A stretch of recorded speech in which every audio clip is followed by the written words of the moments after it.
to cover remedies, and we're going to cover how you're going to handle a tort remedies crossover question, or a contracts remedies crossover question, or a crossover question in general. Please open your approach books to contracts. Okay, and is everybody on contracts? Good. All right. The first thing I wanted to talk to you about in contracts is that contracts is broken down into 6 areas. All of these subjects for the California Bar should be thought of in terms of chunks of areas or approaches. So it isn't that you need to learn all of contracts in one moment. You need to learn each area and schedule that area as we talked about in the last class. So I just want to go over the overall approach to contracts. The first part of contracts is applicable law. That is the number one thing they're going to first look for, and I'll go over that in a minute. The second section of contracts is the formation process. That's offer, acceptance, consideration. The third section is defenses to formation. After you do defenses to formation, then the next question is, once we've got a properly formed contract, has the contract been modified? After modification is involvement of third parties. And after that is contract performance. That's the basic areas that you're going to need to learn for contracts. That's the 6 breakdowns. Let's go to the contracts approach, and everybody have your highlighters out. We're at stage 1. The first thing you absolutely have to write in a contracts question on the California Bar, your very first head note is applicable law. Every bar grader, the second they open the contracts question, is looking for the heading applicable law. And let me just say this to you. The California Bar examiners believe that if you cannot adequately address applicable law, you can't adequately address contracts. And so many points can be gained here, and the reader can be brought along with you by handling this easy topic of applicable law done well. So if you're one of those people who gets to a bar question and is worried you're not going to know where to start, I'm always going to tell you, the approach book always tells you in each area, in each subject, exactly where to start. And in contracts, the first head note, applicable law. Head note, applicable law. Under applicable law, if the contract is involving the sale of goods, then you say to the bar examiners that the UCC applies to a transaction in movable goods. Your next sentence should be here.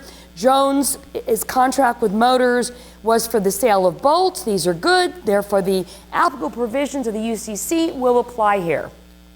The first thing you need to tell them is, does the UCC apply? The UCC applies to transaction in movable goods.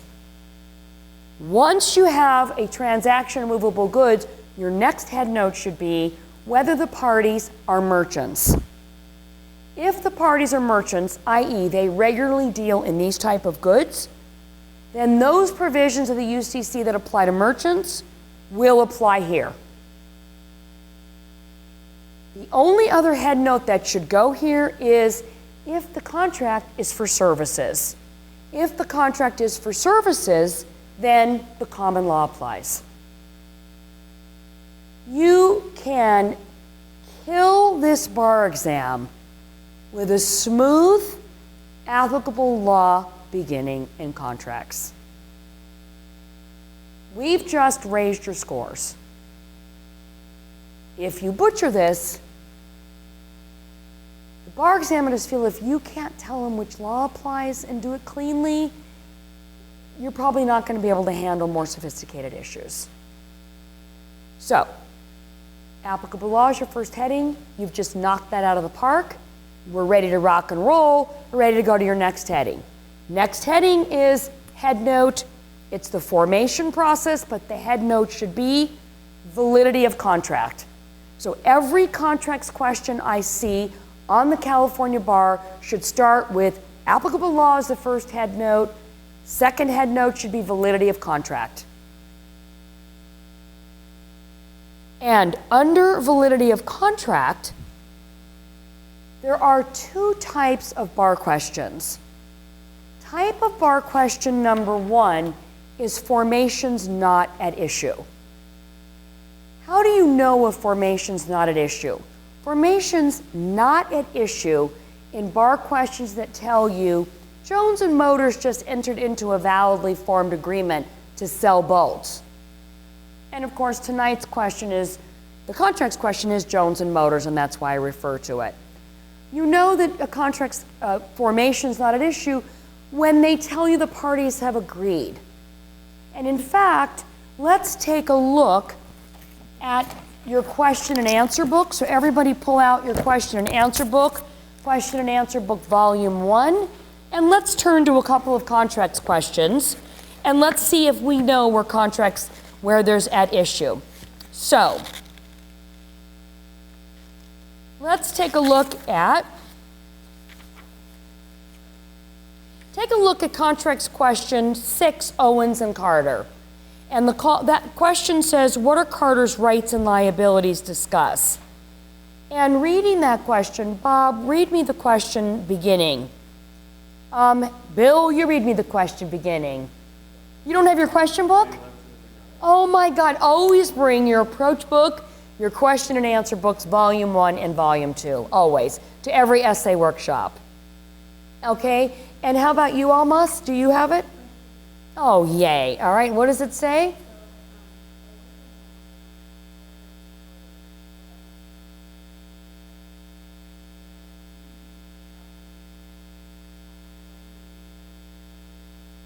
Okay, the fact pattern says Owens, a homeowner, approached Carter, a licensed contractor, to discuss construction of a new garage attached to Owens' home. After several meetings, Owens and Carter signed the following contract. Is formation at issue? No. Formation is not at issue. They've already signed the following contract. What's going to be at issue is performance. If formation is not at issue, the performance is at issue. Okay, let's look at another one. Okay, another one. Contracts question Owen and Cobb. Without seeking bids from other contractors, Owen entered into a written contract on March 1st with Cobb. Is formation at issue? No. Okay, how about contracts question 7, tires? Harry, read that to me.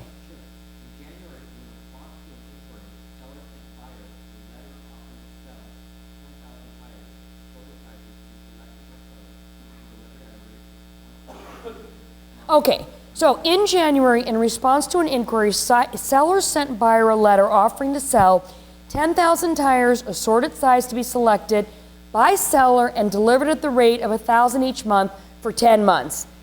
Is formation at issue here? Formation is at issue here because they haven't told us it's a validly formed contract, and you've got the key word offering. The reason I'm spending time going over this with you is where formation is not at issue, you must head note validity of contract, and you must tell the California bar examiners there appears to be a valid contract. The terms are sufficiently certain and definite. The parties are, parentheses, Jones and Motors, Smith and Klein, Cobb and Owens. The price is 85 cents a pound or $1,000 for construction. The subject matter is 10,000 bolts. The time for performance is March 1st, and there has been an acceptance, and there has been goods in exchange for remuneration forming validly formed consideration. So if formation is not at issue, you head note applicable law, validity of contract, and you spend the time in one short paragraph forming your contract. Even in a court of law, where you're in a contracts negotiation, you still have to prove to the court that you have a valid contract. You always have to establish the valid and validity of the contract. So, where formation is not an issue, you do it in one short paragraph where you do the elements of formation, of offer, acceptance, and consideration. If you call it wrong, let's say you look at a question and formation is not at issue, but you go through a long discussion of offer, acceptance, consideration. Why is that a problem? You are answering what they did not ask, and there are no points for answering that which they did not ask. And the problem with that is they won't count you down. It's not that they will take points off for answering what they didn't ask, but they won't give you any points for it. And you've wasted time on what they didn't ask, which lets them know that you're going to miss answering some of what they did ask. So as soon as I see a bar answer that goes into a long discussion of formation, when the fact pattern says there's a validly formed contract, it tells me that the writer isn't paying attention, is not responding to the question, and is writing about what they want to write about and not what the bar examiners, have asked for. And again, this takes us back to your partner asks you to bring home vegetarian pizza, and you decide that what's better for them is pepperoni pizza. And they haven't had a pepperoni in 10 years. And you're not getting any pepperoni later if you bring home a pepperoni pizza when they want vegetarian. So, listen to what they've asked. That was a bad joke, we're going to have to cut that. Okay, so here's the point. Give them what they ask. If they've given you a validly formed contract, give them the validly formed contract. The second thing you look for is where formation is at issue. And your head note is applicable law, validity of contract. Here, there appears to be an issue with whether a valid contract was formed or not. Therefore, we must determine whether there was offer and go to your approach book on offer. Issue 1, has the basic requirements of an offer been met? Head note offer. And under offer, you're going to highlight manifestation of present intent. You're going to highlight definite and certain terms. Okay? And you are going to checklist for whether the offer has been terminated by act of one of the parties or operation of law. You're going to mentally checklist for that. So you're going to checklist to make sure the contract, there hasn't been any revocation. And one of the main sub-issues under revocation is a merchant's firm offer under UCC 2205. And a merchant's firm offer makes the contract not revocable for the period of time that the merchants have agreed the offer will stay open. Okay? The question is, should you cite UCC code sections? If you know the code section number accurately, you should cite the code section number. If you're not sure your code section number is correct, just say under the UCC. Can you get some points if you know that it's 2205 or 2201 or 2207? I'm not sure that the bar examiners would say we give extra points for that, but grading is always part subjective. It's like falling in love. It's not always that objective. You think as a bar grader you're being objective, but you do tend to want to give a higher score to someone who accurately cites the UCC code section numbers. So if you know them, cite them. If you don't, just say under the UCC. But definitely don't put the wrong number in. Okay? All right. So we're over here. We're going to now, so have the basic requirements of an offer been met? And has the offer been revoked? Or is it a merchant's firm offer? The next heading we're looking at in your approach book is, has it been accepted? And you're going to talk about acceptance under the common law. The common law requires the mirror image rule, which says that the acceptance must identically mirror the terms of the offer. If you are not under the common law and you're in a contract for the sale of goods, you're going to look at UCC 2207. UCC 2207 is very heavily tested on the California bar. UCC 2207 comes into play at the stage of acceptance. It comes into play at the stage of merchants' confirmatory memos, and it comes into play at modification. And UCC 2207 basically says that if we have merchants and those merchants accept but they add an additional term. The question is, will that additional term be part of the contract? As between non-merchants under the sale of goods, those additional terms will just be mere proposals for addition to the contract. As between non-merchants. As between merchants, those additional terms will be considered part of the contract unless A, those terms materially alter the contract. Material alteration is determined by, does that term shift an economic advantage, shift a risk of loss, or impair an otherwise available remedy? So let's say I get into a contract and I say, I accept the terms of the contract for 1,000 pens. However, I am only going to agree to arbitration if there's a problem with this contract. The issue of arbitration impairs an otherwise available remedy of going to court and seeking damages. That would be considered a material alteration. So the term, which includes arbitration, would be considered a mere proposal for the inclusion in the contract, but it would not be part of the contract because it materially alters. So if our heading is acceptance, and we are sale of goods, and we have merchants, and the fact pattern tells you, as in the Jones and Motors situation question tonight, that one of the parties changed a term in the acceptance, you still have a valid acceptance. But the question becomes whether that additional term is part of the contract.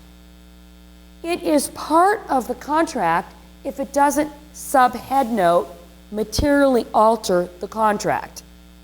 The sub-issues under material alteration are A, alters an economic advantage, B, shifts the risk of loss, or 3, impairs an otherwise available remedy. If you don't have one of those 3, you don't have material alteration, and that additional term becomes part of the contract, unless the other party expressly objects to it within 10 days under UCC 2207. Okay. So, the tested issue under acceptance are A, common law has to be, the acceptance has to be a mirror image of the offer, or sale of goods between non-merchants, that additional term is a mere proposal for inclusion in the contract.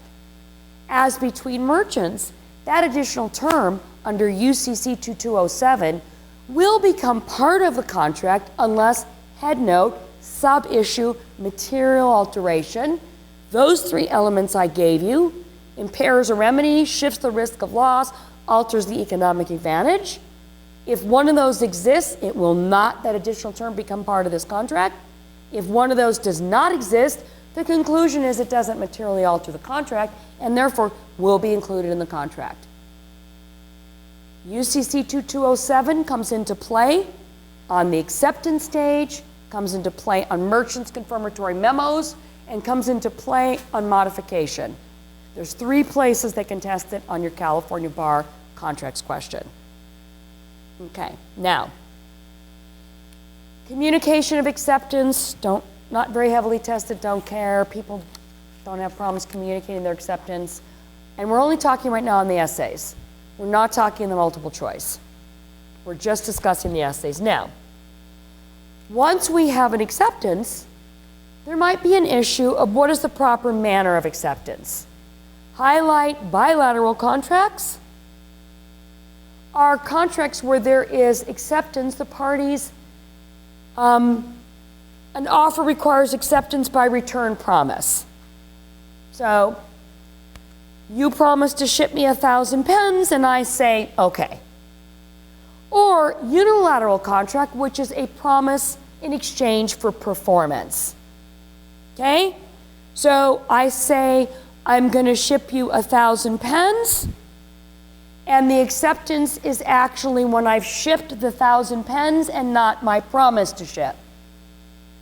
So unilateral contract is acceptance by performance. All right. The last major issue in offer acceptance is consideration. Is consideration heavily tested on the California bar? On the essays? Not really. I'm trying to think of the last time they actually had a major consideration issue. Most of these issues are tested on the multi-state. And your multi-state lecturer will go through these issues in more detail for the multi-state. Okay? So I'm giving you what you need to memorize for the essays. I'm not giving you tremendous detail because you don't need to memorize that, you need to recognize it. So, stop me if I'm going too fast. Our next head note is consideration. Consideration is known as bargain for exchange that results in the parties' legal obligation or detriment in order to obtain a benefit. And most of the bar questions, the consideration is fairly clear.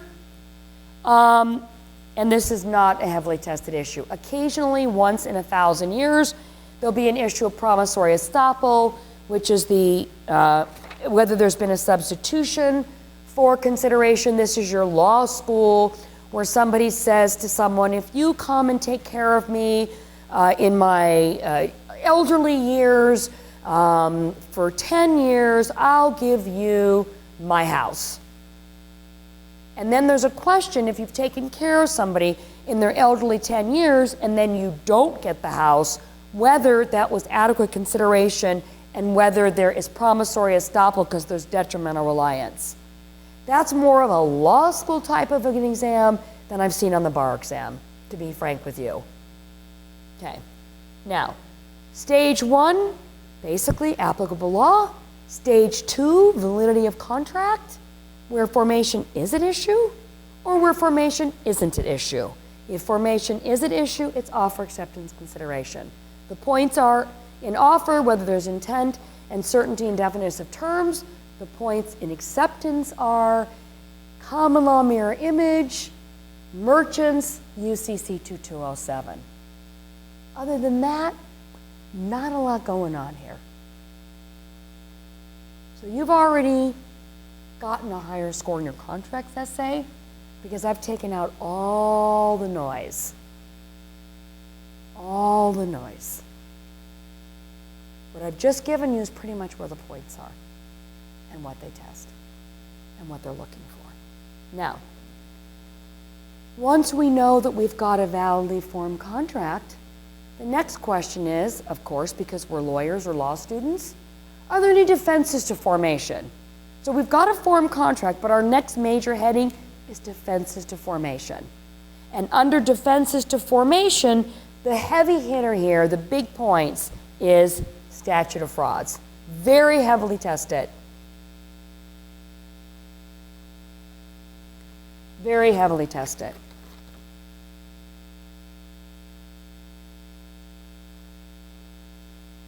Okay, your head note would be statute of frauds. And statute of frauds comes in when you have an oral contract. Normally, oral contracts are okay, except oral contracts are not okay if they're contracts for the sale of an interest in land. They're contracts, by their terms cannot be performed within 1 year. They're contracts for the sale of goods over $500, which is almost every bar question. Promises to answer for a debt of another, contracts in consideration of marriage, those are rarely tested.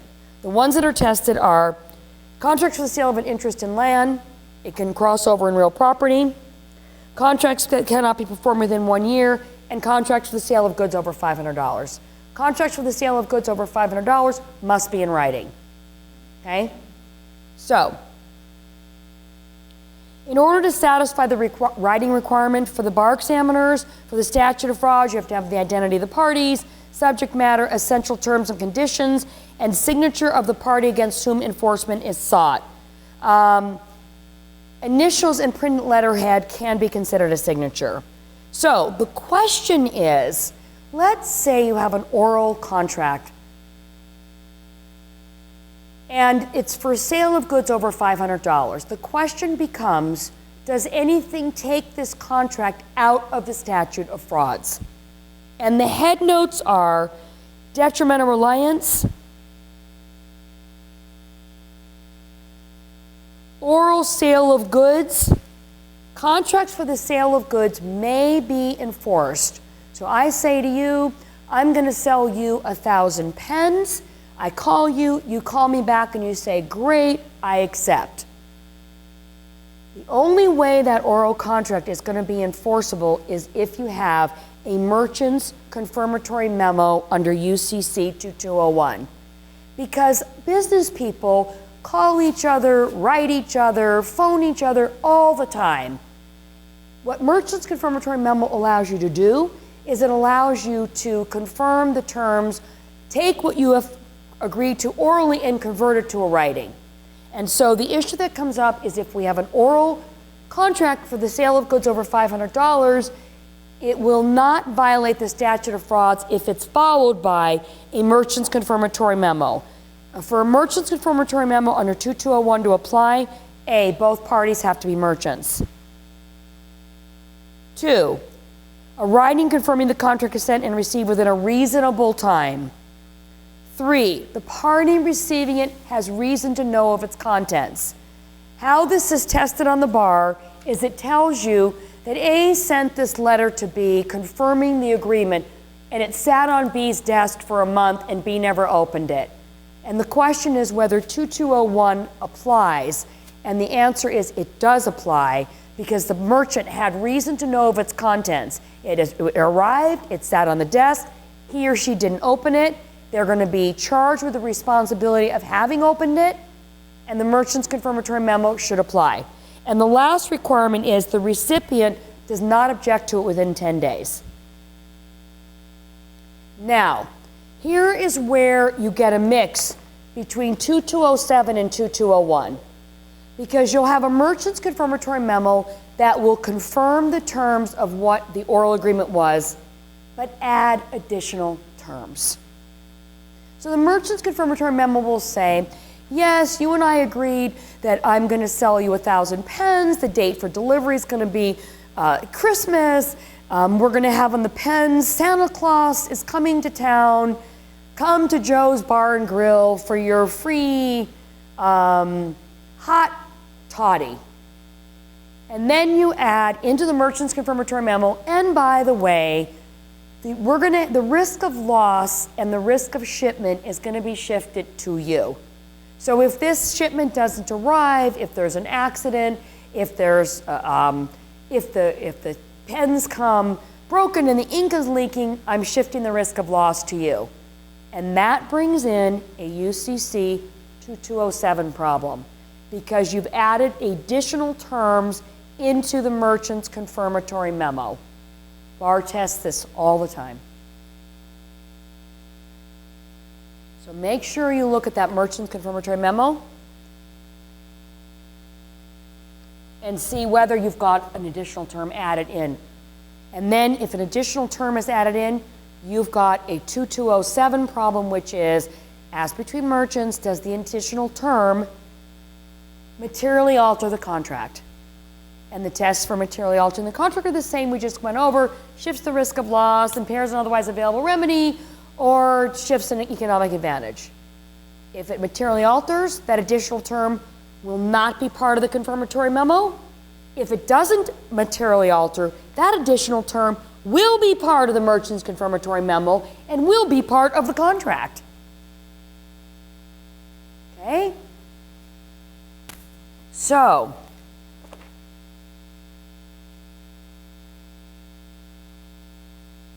the only other defenses to formation that the bar occasionally tests is fraud or duress or incapacity, but not often. The heavy hitter is statute of frauds. You have to know that, and you have to know 2201. Does anything take it out of the statute of frauds? Because anytime you've got an oral contract for the sale of goods over $500, you have to look to make sure something takes it out of the statute of frauds, or an oral contract's not going to be enforceable. Right? Okay. Another defense to formation that is occasionally tested is mistake and ambiguity.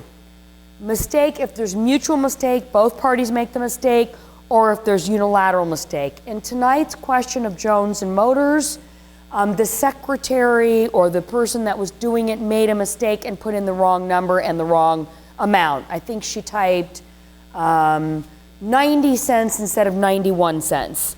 So where you have a unilateral mistake where one party makes it, but it advantages the party that's made the mistake, it actually helped the party that made the mistake, they're gonna hold it against, they're not gonna give the party that it advantages to that made the mistake, they'll probably have you reform the contract. It's not going to be a defense to formation.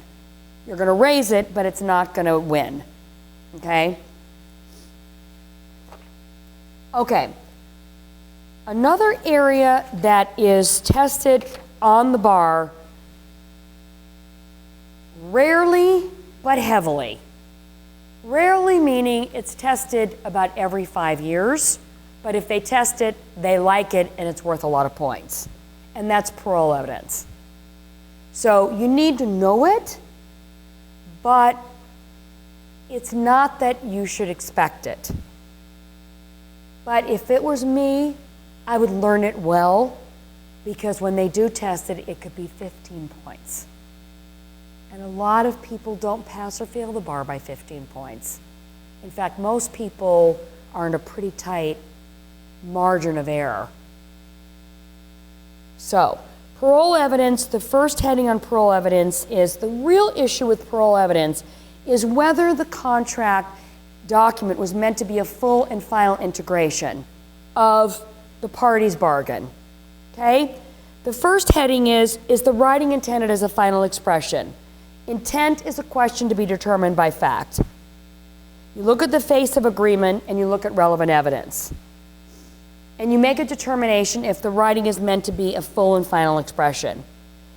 If the writing is intended as a final expression, is the writing complete or a partial integration? And the test for integration is the Williston test, which is in your approach book. And the Williston test basically says that would parties similarly situated to the parties in this contract naturally and normally include the extrinsic matter in the writing, and A, if such reasonable parties would have included the matter in the writing, the extrinsic matter will not be admitted. Because if reasonable people would have included it, and these people didn't include it, then it's not going to be considered part of it. And if the judge determines B as a matter of fact that such reasonable parties would not have included it, then the matter or the writing can be introduced.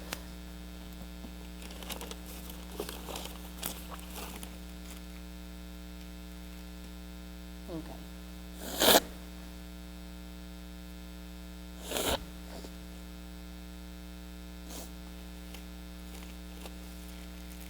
All right.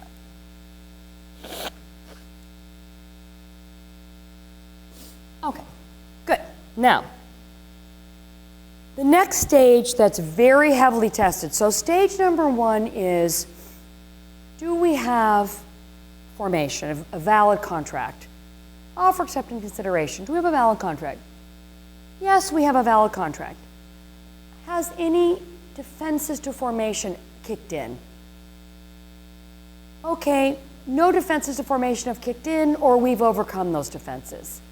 Now the question is modification of a deal. Modification. So these are where the points are on the California bar. So the question is, once we've got a done deal, now are people modifying it? Are they making changes? And in the business world, you make changes all the time. You have a validly formed contract, offer, acceptance, consideration, the contract's in writing, everything's fine, and then somebody needs to change the deal. So the next most heavily tested issue is modification. And the question is the modification valid? Under the common law, you could not modify a contract unless you had additional consideration. However, under the UCC, and UCC applies to transaction of movable goods, you can modify a contract if you are operating in good faith. So your head note on the bar would be modification, and under modification would be the next heading, Common law, need additional consideration. Under the UCC, transaction and movable goods, next heading, good faith. And good faith means honesty in fact. You don't need to be a good person. You just need to be an honest person. So, you could say to somebody, I am buying this boiler somewhere else because he's cheaper and he'll install it. You don't need to be nice. I'm going to sell this product to Maccabee because Maccabee's going to pay me more than you're going to pay me. I want to modify our deal. You either pay me more or I'm selling it to someone else. I don't need to be a good person. I only need to be honest about it. I can't lie about it. So, all contracts under the UCC can be modified if they're modifications in good faith. Now, here is where we get another issue, because a lot of times in a contract, they will modify the contract. If a contract is in writing, the modification must be in writing. What happens if we modify the contract? I've got a contract with you, Bill, and I have a written contract with you, and I call you up and I say, you know, Bill, I'm having problems meeting our delivery date of December 15th. Can we make it March 1st? But I orally say it.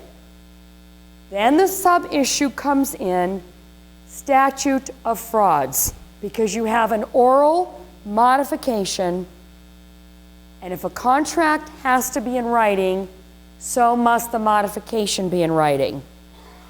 You cannot orally modify a written contract unless you have merchant's confirmatory memo, or you also may have another UCC 2207 issue, because people will change the terms in a modification. So they might say, okay, Bill, I'm going to deliver this by March 1st. That's okay with me. But oh, by the way, I want you to assume the risk of loss. You take out the trucker's insurance. You take out the trucker's brakes and the trucker's accident and fire and hazard. So if the warehouse burns down, it's up to you. So why I'm pointing this out is in the subheading of modification. The first issue is UCC head note, subhead note, good faith. The second issue is whether, look for, have they added additional terms in the modification that changes the terms under 2207, where we have to go through 2207 again? Has there been an oral modification of a written contract where the statute of frauds would prevent the modification unless there's a 2201 merchant's confirmatory memo for the modification? Okay? Those are where the bar tests in the formation process issue. Okay? Now, let's say we've got a validly formed deal. The deal has no defenses to formation that we haven't fixed yet. The contract may or may not have been modified, but we've agreed to all that. We've settled everything up. What comes next? Third-party involvement. Now, I'm going to tell you straight out. They have not tested third-party beneficiary, third-party involvement on an essay in 25 years. They did it once, and it was such a bleemin' hellish nightmare. The graders couldn't grade it. The bar students couldn't write it. It was a mess. I used to include the question in the question and answer book, but it created such anxiety and such hellishness that I don't include it anymore. The bar has pretty much delegated third-party beneficiary questions to the multi-state. So you need to know it in terms of the MBE, but not in terms of the essays necessarily. So again, you need to know what a third-party beneficiary is. You need to know that people can contract, and the purpose of their contract is to benefit a third party. You do need to know that. But I am going to leave that for your multi-state preparation and not for your essay preparation tonight, okay? There's good charts in the book. You should look at, if you're taking the multi-state, definitely go through this. Make sure on the multi-state questions, you can identify the parties, rights and liabilities, etc. But for the essays, I'm going to give you a pass on this one, okay? I mean, do you need to know the basic parameters? Yes. But do I expect a detailed question? I don't. Okay, so I'm now moving on with you in your contracts approach to performance. There are two types of contracts questions based on the California Bar. Questions that deal with formation, offer, acceptance, consideration, modifications, statute of frauds, etc. And then those questions which deal with performance. Some deal with both. The questions that tend to deal a lot with performance tend to be more service contracts. Builders, employee-employer. The bar, I believe, a year or so ago did a construction contract. Those are typically performance-type contracts. Now, so we've got a valid contract, we don't have any third-party involvement, and now the question is, what issues come up when the parties go to perform? Okay, and let's talk about the ones that they test.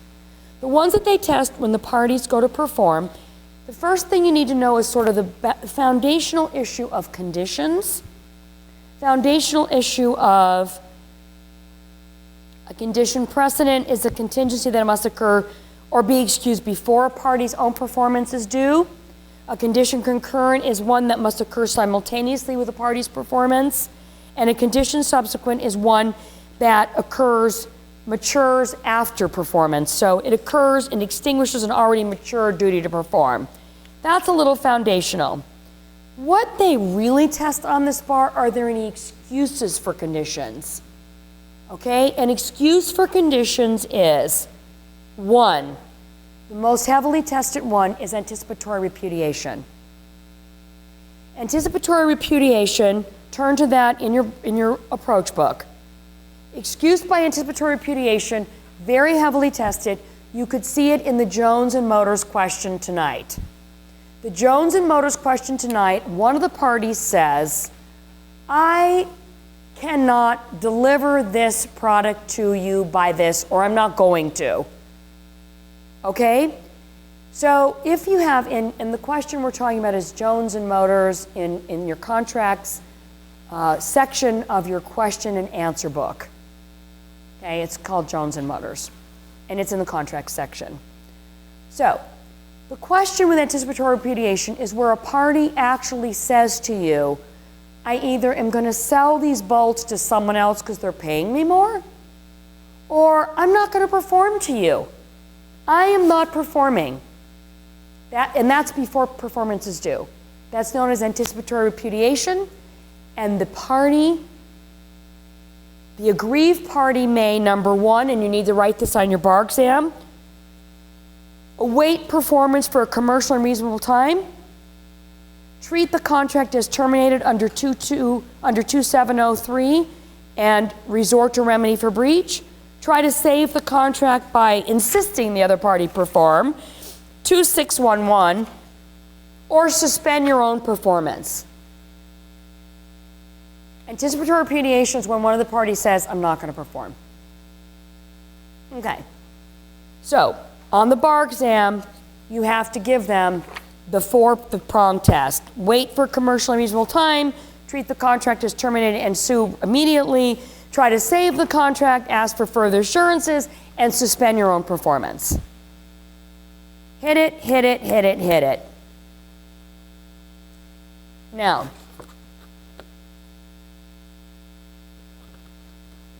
voluntary disablement is basically an anticipatory repudiation, but the person doesn't say to you, I'm not going to perform. They basically you find out. It's through performance, you find out. And I always liken this to where a party says to you, your wife says to you, honey, I'm done in this relationship, I want a divorce. That's an anticipatory repudiation. A voluntary disablement is you find out she wants a divorce because you see on her credit card bill that she's been to a family lawyer and she's paid a process server and it's sitting right on your American Express bill. That would be finding out almost by voluntary disablement. Now, the idea is you find out through performance. The person doesn't say, I'm not going to perform. You just find out that your boiler has been sold to the guy that's given him $10,000 more. So that's considered a voluntary disablement, and the aggrieved party may basically do the same thing you can do for an anticipatory repudiation. Okay? Now we're talking about discharge of duties. These are discharge of duties. You got a valley form deal, we're in performance. What would discharge your duty? One discharge of duty is impossibility. These are by operation of law. Impossibility is objective. No one could perform and you can't perform. And this is a situation, it's an example. There is an oil embargo in the Middle East. You have an oil contract with your supplier and no oil is coming out of the Middle East, period. It's objectively impossible. The four-pronged test is 1, you're discharged by impossibility if A, the event occurs after the contract was formed. These are your subheadings. B, was not foreseen or foreseeable by the parties. C, objectively impossible for anyone, not just the promisor to perform. And the risk of loss was not assumed by either parties. These are your subheadings, and it's under impossibility. Anytime you have impossibility, you have to look for discharge by impracticability. And impracticability is under UCC 2615, it is subjectively impracticable. It's not that no one could perform, it's that it's too expensive for you to perform. Or I'll give you an example. There was a bar question that it was between a builder, a homeowner, and a contractor. And there was a 6-month injunction imposed by the city that they couldn't continue building until the injunction issue, they were too far over the sidewalk and they enjoined them. Well, when the injunction was lifted, the contractor could no longer continue building the home because he had 10 other contracts lined up and it would have made that contractor late on every other contract. So that contractor argued discharge by impracticability. Subjectively, he could have performed, but it was impractical for him. So it has to be due, here's your heading, event occurring after the contract was formed, not foreseen or foreseeable, creates a severe hardship in relationship to the consideration bargained for, and risk of loss not assumed by the promisor. And the last heavy hitter on the California bar in this section is discharge by frustration of purpose. So the three ones are anticipatory repudiation, discharge by impossibility, discharge by impracticability, and discharge by frustration of purpose. I'm going to give you a break in a little bit. Discharge by frustration of purpose is a perfect example when I decide to run for the Senate and incur a medical issue and I cannot run for the Senate, and I have ordered 10,000 pens that say Sherry Carney for the Senate. I don't need those pens anymore. I'm not running for the Senate anymore. And it wasn't something in my control. It was a medical issue, let's say. Okay? So the question to get discharged, and this has been tested on the bar before, by the way, and the question I'd like you to take a look at is, let me take a quick look here.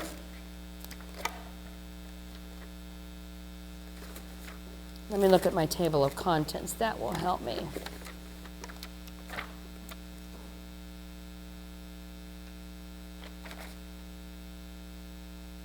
take a look at contracts question 3, Clark and Jones pens.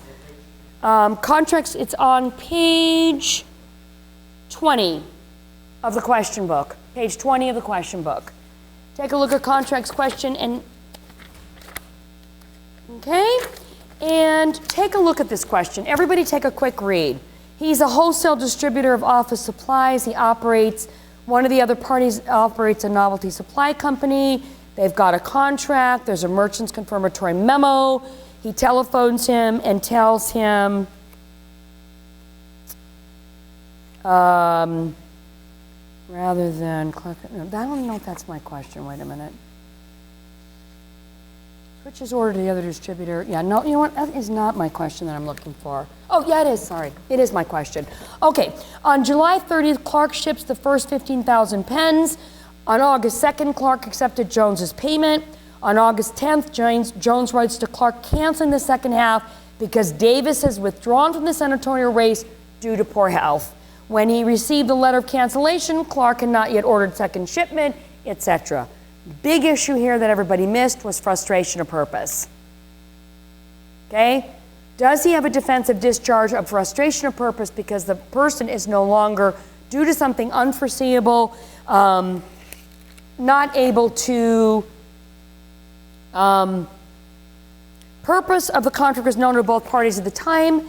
Due to an event occurring after the contract was formed, he had a health issue which was not foreseen or foreseeable by the parties. The contract was rendered of no value, and they didn't assume the risk of loss. So they're going to allow discharge by frustration of purpose. Okay? All right, now, a couple of other quick ways you discharge your contract is by mutual rescission. You can discharge by modification. And the last stage that we're at is breach and remedies. And so if you don't have an excuse, or one of these defenses of discharge by anticipatory repudiation, or discharge by frustration of purpose, or discharge by impossibility or impracticability, now we're looking at issues of breach and remedies. Okay, so issues of breach and remedies. The first issue is the breach minor or material? You have to always determine if it's major or minor. If it is minor, the obligee obtains all the benefits still of the bargain.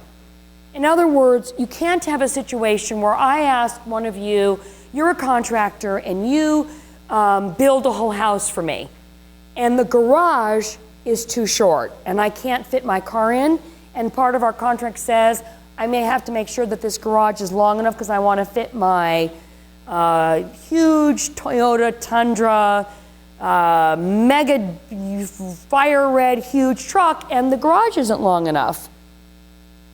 So the homeowner says, I'm not paying for the whole house because the garage has got a problem.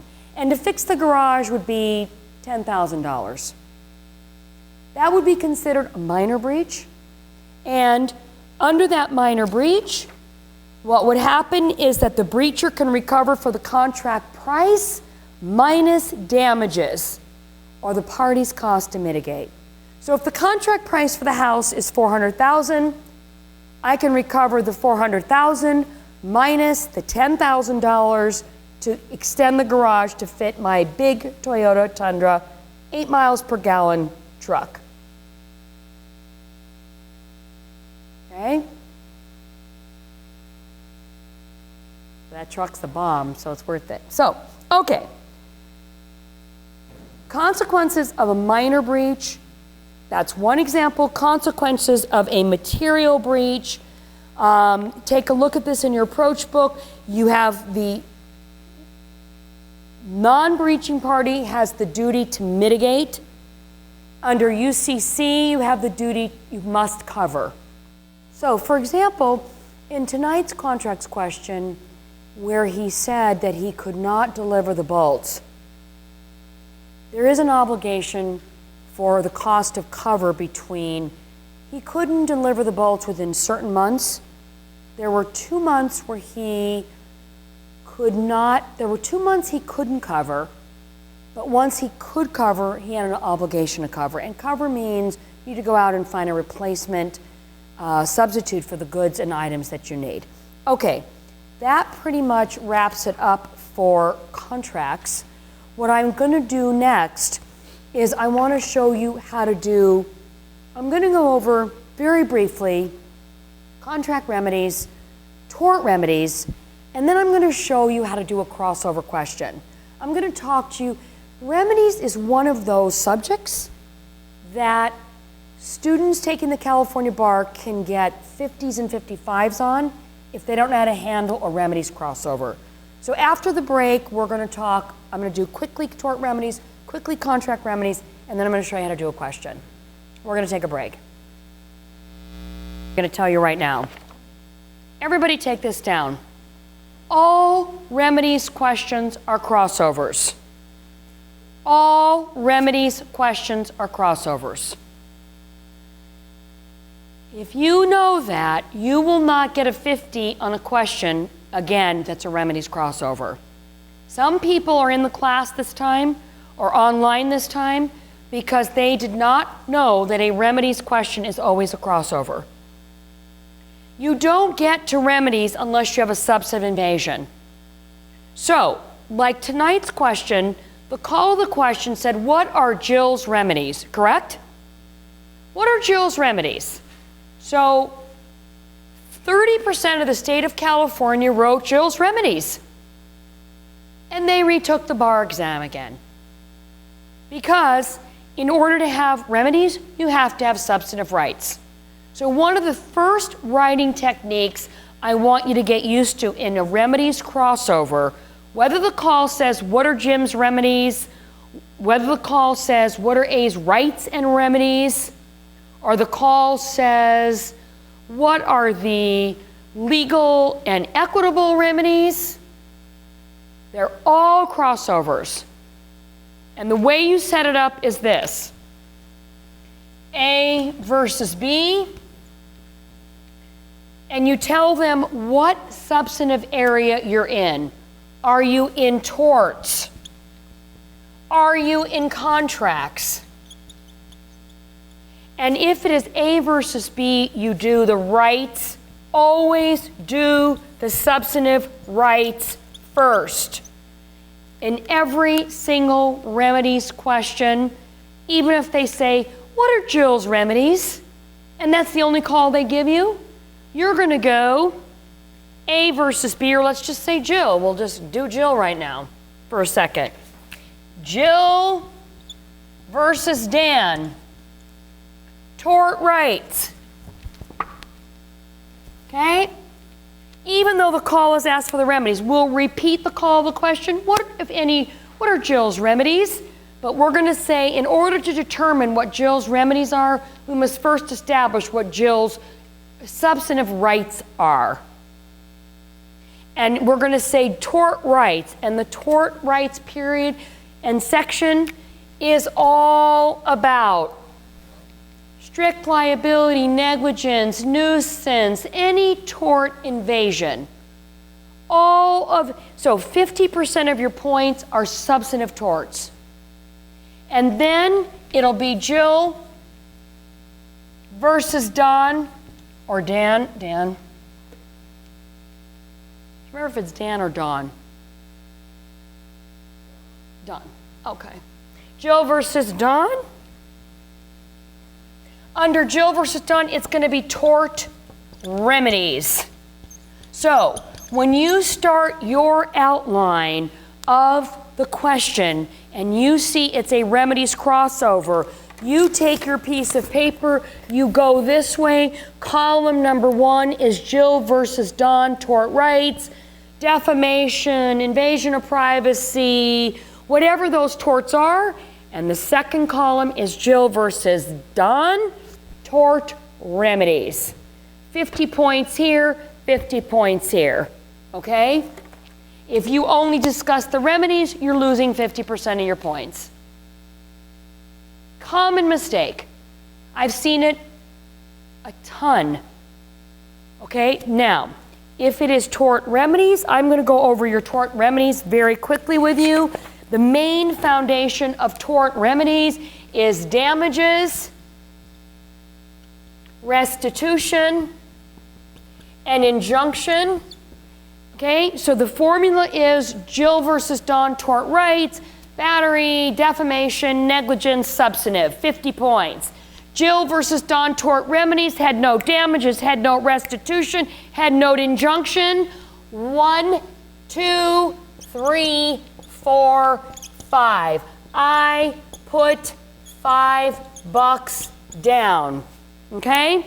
So this is the cha-cha-cha of remedies. The cha-cha-cha of remedies is rights, remedies, tort remedies, had no damages, had no restitution, had no injunction. 1, 2, 3, 4, 5. I put $5 down. I, inadequate remedy at law. P, property right. 3, feasibility. 4, balance. 5, defenses. That's the cha-cha formula. That's the formula. The reader looks at it, boom, boom, boom, done. And under damages, you'll see on your approach, there's legal damages. Legal damages are compensatory damages, actual damages. And under actual damages, you can look at the details of which things you need. I'm not going to go through it. You have legal damages, you have equitable remedies or equitable restitution. So under damages, you would have nominal damages and possibly punitive damages. Nominal damages, general damages, and punitive damages. Under restitution, you have legal restitution, which is either constructive trust or equitable lien. And under injunction, you have a 5-prong test. That's how you write this. And you can look at the approach book to go through the various areas in more detail, but this is the structure. Tort remedies, damages. Under damages, you have general damages, which must be certain, foreseeable, unavoidable, and non-speculative. And then you have nominal damages. Nominal damages is the wallet glancing off the face. That scratch is tiny, that's not a real injury, but you need some damage. And you have punitive damages. Punitive damages are not compensatory damages, they're damages to punish a defendant for wrongdoing. Now,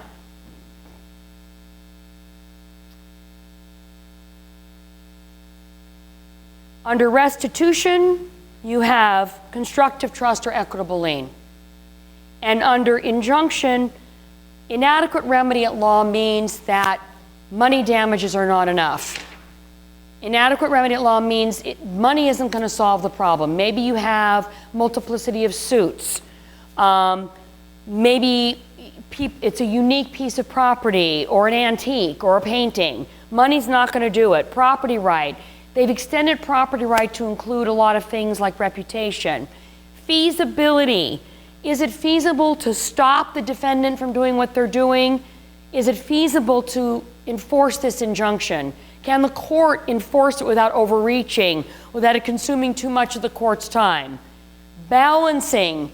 You only balance in nuisance and encroachment. You only balance in nuisance and encroachment.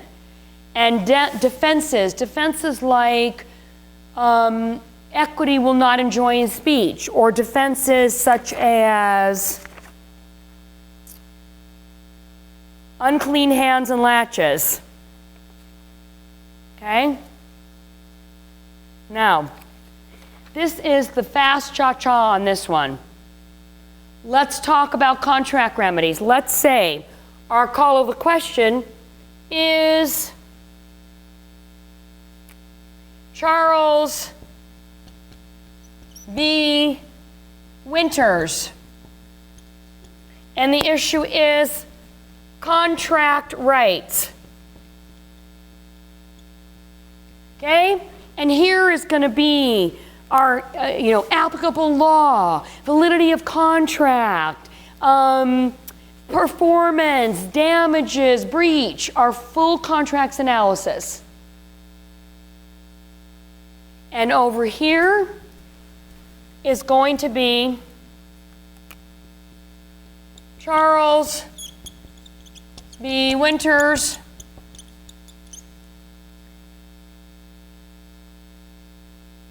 Contract remedies. Now, I want to show you something. You separate the rights from the remedies. It doesn't mean that under the contract, let's say this is a contract. In order to have the prima facie case of a contract, there has to be some damages. But you're not going to go through a full damage analysis over here. You're not going to go through a huge full damage. What are the damages? How do you ascertain them? Unless the question asks for it. If the question, and let me digress a second. What does tonight's question say? Jones and Motors tonight, what does the call of the question say? Everybody look at tonight's homework question. What does the call of the question say in Jones and Motors? Of course, half of you didn't bring your question book. Okay, but Jones and Motors, what did the question say? The question, what argument should each, basically the question is, what argument should each party make and how should the case be decided? Well, that's a whole different story, but that's not Jones and Motors, that's why. Hold on. Jones and Motors, what result on each count and what amount of damages, if any, should be awarded? Is Jones and Motors a full remedies crossover? You're right, Almas, it's not. Jones and Motors is only a contracts question because the only thing they've asked you for is damages. When the call of the question only asks for damages, it is not a remedies crossover. A call of a question that asks for damages wants you to do a lot of numbers. They want you to do cost of cover. They want mitigation. They want all that, but it doesn't require restitution, specific performance, all of that. It does require a full damage discussion, but is it a classical full remedies crossover in the classic sense? No. So in this question, in Jones and Motors, there isn't 50 points for remedies. The damage discussion is part of the 100 points. In Charles v. Winners, where the call of the question says, what are Charles's contract rights and what remedies does Charles have against Winters, then it is contract remedies, and the cha-cha-cha formula is head note damages, head note restitution, and head note specific performance. And under specific performance is 1, 2, 3, 4, 5. I'm doing fine, Mom and Dad.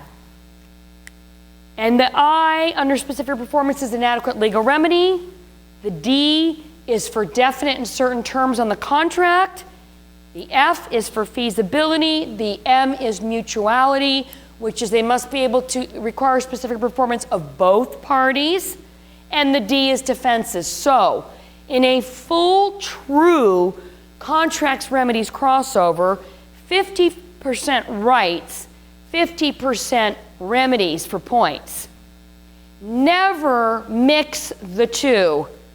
If they ask you, what are Charles's rights and what are Charles's remedies, don't start talking in the rights section about specific performance or restitution. Do the rights only, and then do the remedies only. Because if you mix these two, then you're going to need to go through damages, restitution, and specific performance for each portion of the contract. So I want to look at a couple of calls so you understand what I'm talking about. So everybody turn to your crossover section. And your crossover section, it should say crossover remedies questions. And it starts in my version on page 30. So everybody take a look at the call of the question. Look at crossover question 6, refin. And it's crossover question 6, refin. And Regina, read me the call of the question. What are Howard's rights and remedies? What this question's telling you is it's Howard's rights and Howard's remedies. Now, Howard could have rights in both contract and tort. If Howard has rights in contract and tort, we're going to say Howard here now. If Howard has rights in contract and tort, how would you handle it? It would be Howard's contract rights, and it would be, depends how the call asks it.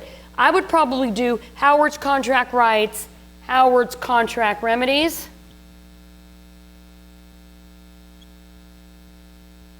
And then I would do Howard's tort rights and Howard's tort remedies. Or you could divide it like this. So Howard, let's say he has contract rights. I would do his contract rights, validity of contract, formation, performance, contract remedies, damages, restitution, specific performance, tort rights, damages, restitution, tort rights, battery, assault, defamation. Tort remedies would be damages, restitution, injunction. Getting me mixed up now. Okay, let's go through another one.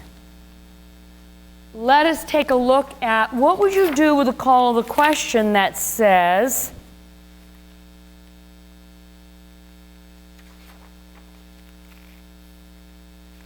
let's take a look at this one. Take a look at the call of the question on question 16, museum. And what does the call of the question say, Regina?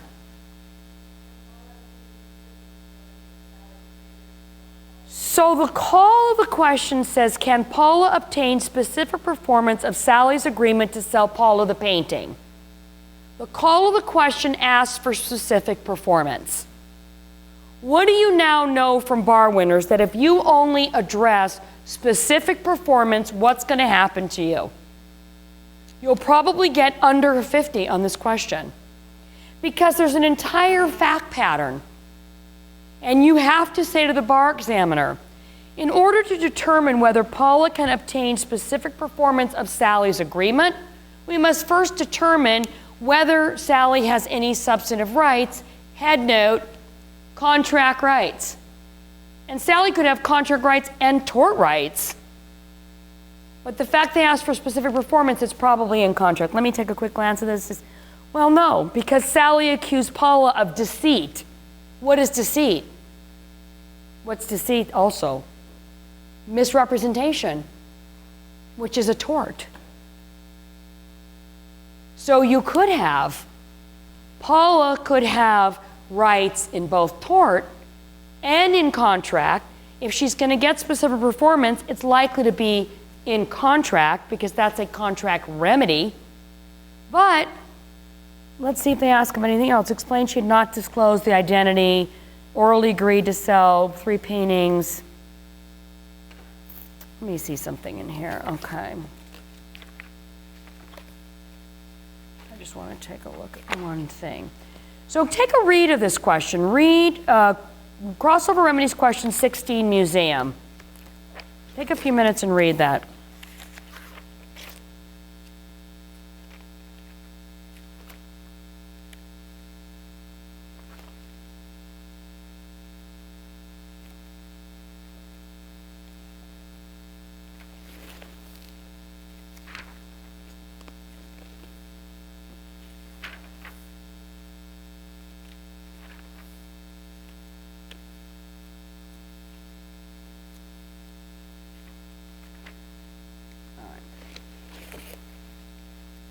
Okay, and on the quick read, are we in any kind of crossover with torts or no?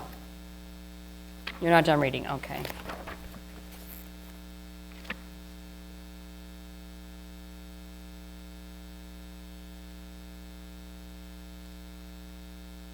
Yeah, turn on.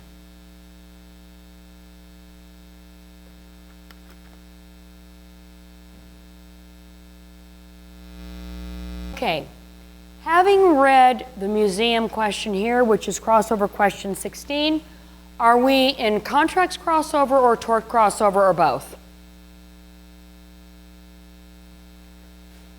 It's contracts. And the issue of deceit and misrepresentation is going to probably be used as a grounds for rescission of the contract as opposed to being in a tort.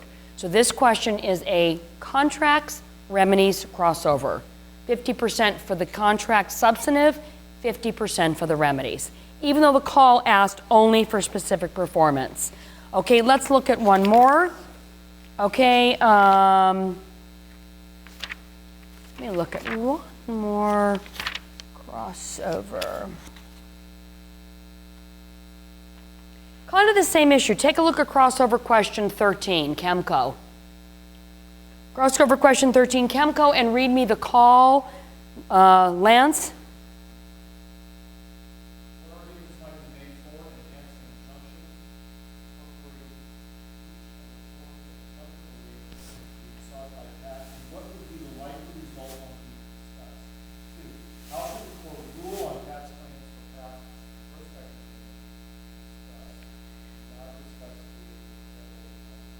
Okay, so the call to question said what arguments might be made for and against an injunction, incorporating each of the forms of injunctive relief being sought by Pat, and what would be the likely result on each. Discuss, and call 2 said, how should the court rule on Pat's claims for past damages and prospective damages, meaning future damages? Do not discuss state or federal environmental law. Is this a substantive question? Is this a remedies crossover? Where are the points here? It looks to me like a typical torts remedies crossover with the call of the question framed differently. All of the bar questions are the same. They may ask them slightly differently. One of the things that I think catches people and confuses them is that the bar really tests the same material all the time, but the call will ask it slightly differently, but the answer stays the same. The structure stays the same. And I want you to think of that when you think of writing and structuring these questions, because so many times the bar needs to change it up when it comes to the call of a question. They need to look like they're asking different things in different ways, but they're really not. So the structure of this would be, the first thing they ask about is the injunction. But can you start off the bat just talking about injunction? You're not going to get an injunction unless there's a substantive invasion. I haven't looked at this question, but my guess is from the title, Chemco, you probably have a nuisance, maybe a trespass, maybe a toxic waste, maybe some kind of strict liability for hazardous, ultra-hazardous activity. That's just my feeling. All of that is going to go. So I would say to the bar examiners, before we can discuss whether this party can get injunctive relief, we must first look at whether there's a substantive invasion of the party's rights. And I would then lead right into strict tort liability, nuisance, any of the torts. And then I would say, on the remedy side, since we've seen a substantive invasion of Pat's rights, now we're going to look at the remedies. And under the remedies, I would still do damages, I would still look at restitution, and I would have a heavy emphasis on injunction. Okay? I wanted to show you that they ask it differently, but the formula stays the same. And it's a mistake. Like, I want to show you one more, and then we're going to go over tonight's question. I'm going to do one question. I'm going to do the Jill question. And then we're going to have someone else, our mentor, do the Jones and Motors question. So, the most important thing here that you understand is that you have to address, a lot of times the call of the question will say something like, give me the equitable remedies. I'll give you an example. Let's take a look at Al versus shopping center. Take a look at crossover question 4. The call of the question says, Al has recently learned of Claude's arrangements with Betty. What legal and equitable remedies does Al have? 1 against Betty and 2 against Claude. This looks like a straight remedies question. Would you agree? Crossover remedies question for Al and shopping center. Read the call.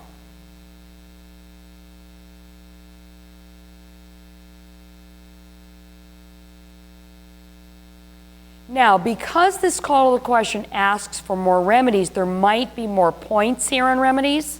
It might be 60-40. There might be 40 points for substantive rights and 60 for the remedies. But you'll lose those 40 points if you don't discuss the substantive rights.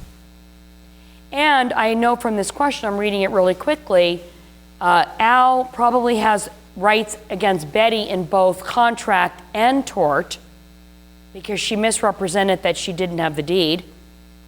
So if she has rights against Al, if Al has rights against Betty in both contract and tort, she's going to have remedies against Betty in contract and tort. And against Claude is for torts, because Claude, so you could have a torts, contracts, remedies crossover. Okay. All right, before I leave this, are there any questions? Good point. How do you determine how much emphasis you put on point value? A lot of it depends on the fact pattern and the call. Like this particular question only asked about the remedies. So and the right invasion on this question was light. In other words, they gave you the right invasions very easily. There weren't a lot of discussions of the various elements. It wasn't like a full defamation issue. So if the substantive part is light, the remedies are going to be worth more points. If the substantive part is heavy, the remedies are going to be 50-50. Does that make sense? Any other questions? Okay, now,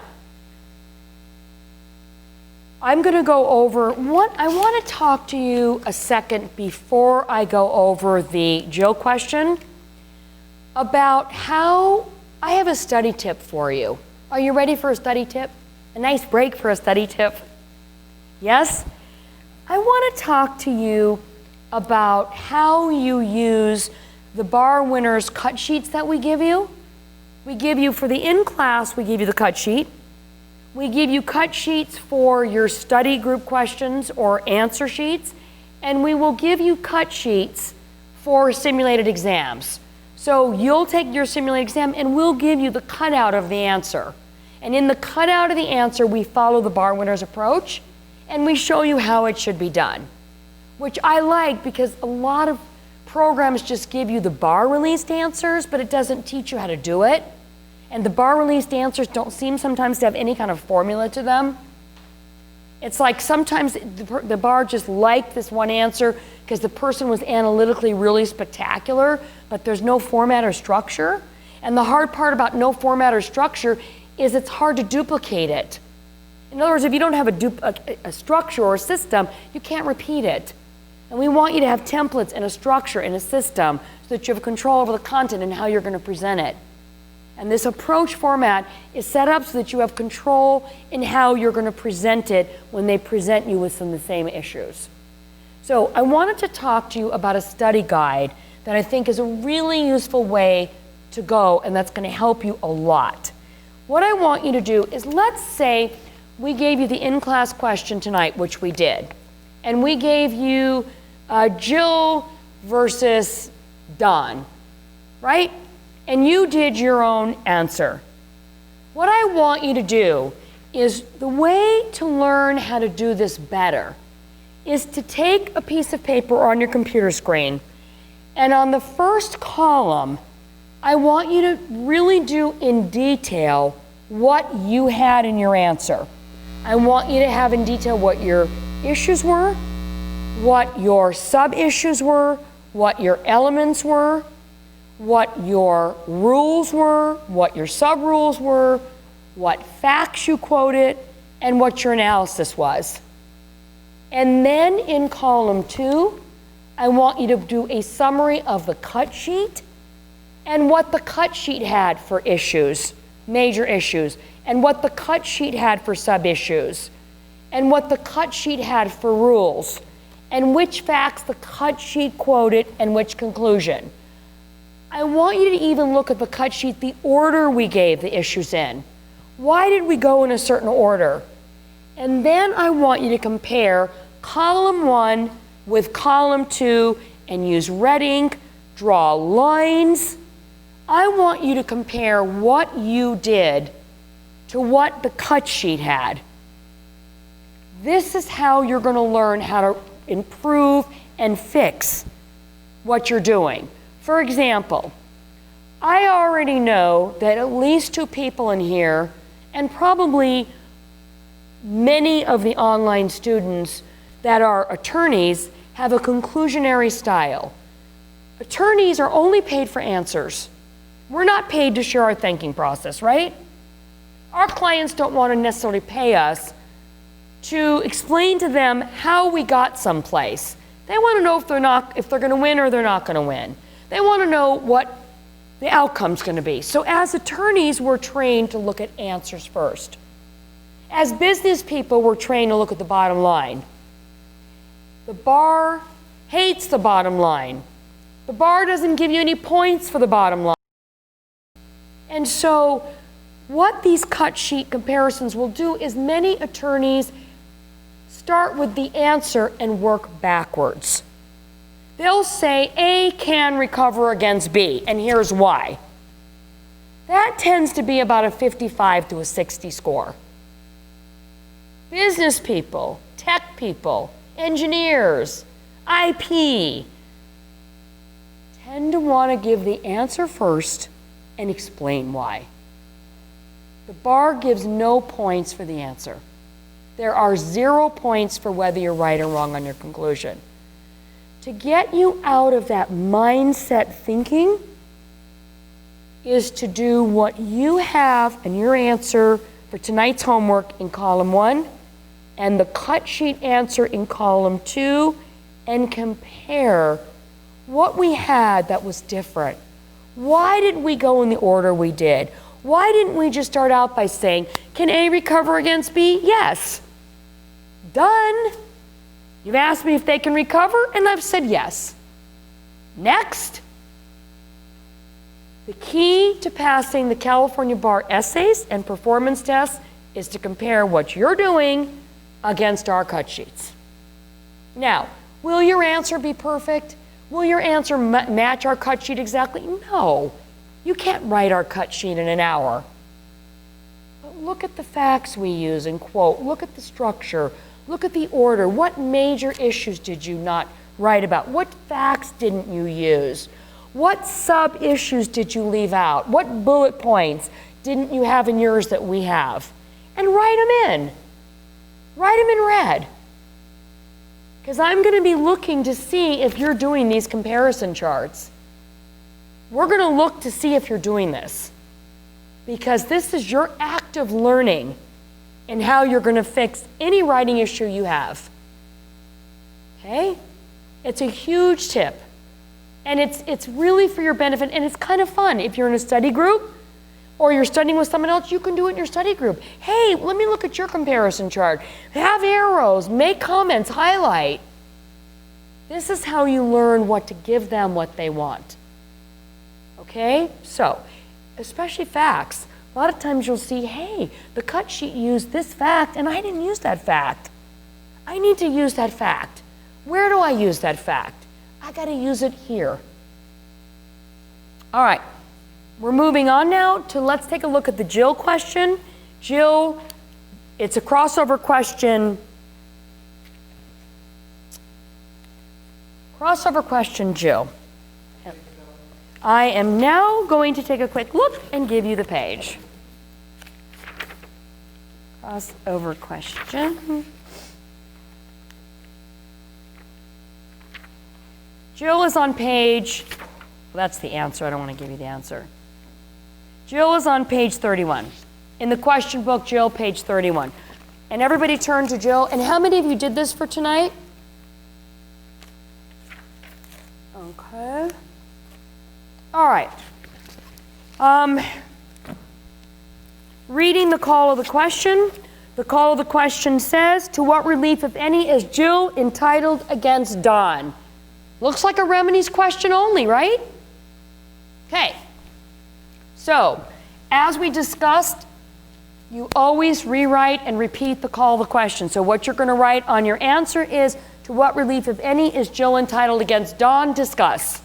And you're going to set this up, which is going to be Jill versus Don, tort rights, and it's going to be Jill versus Don, tort remedies. And this is how you're setting up your own outline. This is your own outline. This is the outline that's going to get you a passing score.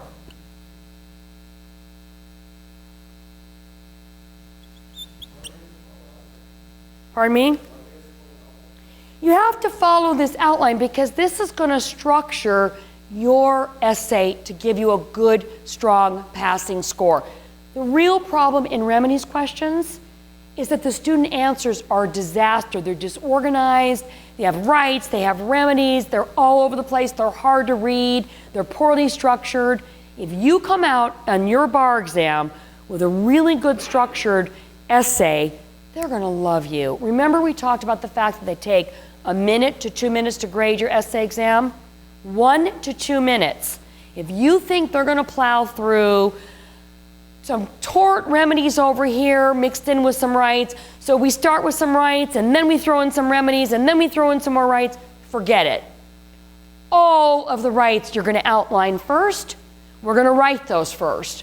All of the remedies are going to be second. You're going to outline them and we're going to write them. You're going to be calm and organized. You're going to have learned the BarWinners method for structuring an answer so that it makes writing and reading it easy. So starting with Jill versus Don, tort rights, let's read together and see what happened here. So let me have you start reading, Regina.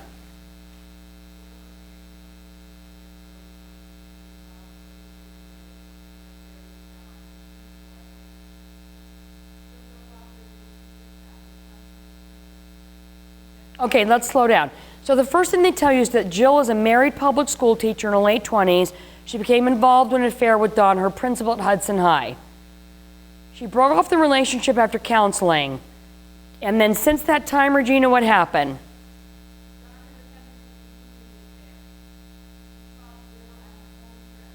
Okay, slow down.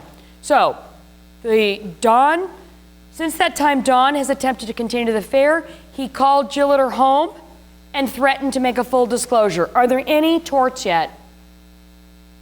What tort? Invasion of privacy. He calls her at home. He calls her at home. So our first tort is invasion of privacy. And as we talked about before, there are 4 types of privacy. What type of invasion of privacy is this one? This is the right to be left alone, the Jackie O seclusion. Right? Okay? And what are the, excuse me a second. Almost a sneeze. Okay, and what are the elements for this particular tort? The elements for this tort are A, intrudes upon her privacy, intrudes upon seclusion, intrudes upon her privacy or seclusion, he calls at home, are the facts, and it's about a private affair, right? They were having an affair and she stopped. B, he intrudes into her seclusion, intrudes into a private matter. Yes, it's an affair, the affair. Objectionable to a reasonable person, right? and it caused damages. How big an issue is this one? Is this a major issue or minor issue? Minor, exactly. How do you know it's minor? It is a minor issue. Facts. There's not a lot of facts. The facts tell you that he calls her at home, threatens to reveal it to her husband, and without violation, charged her with violation of school regulations. Okay, so because this is a minor issue, we are not going to head note each of these elements. We're going to say here there is a potential invasion of privacy because Dawn intruded into her seclusion by calling her at home. It was about a private matter, an affair. It would be objectionable to a reasonable person to be called at home, to be told that I'm going to charge you with school violations and tell your husband, and it did cause her damages because the facts indicate she had emotional trauma and damages. There was an invasion of privacy. This is not one, this is probably worth 5 points. This is not one you're going to head note all the elements, right? Now, what happens next, Regina?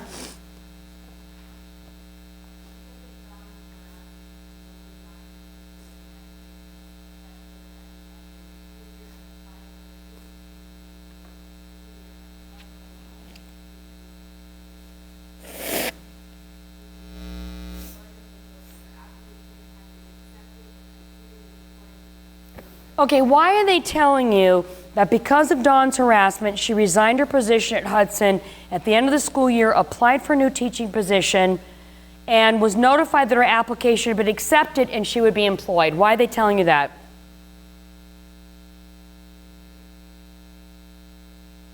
All right, and the reason is that you have an interference with either a prospective, you have an interference with contract or interference with economic advantage.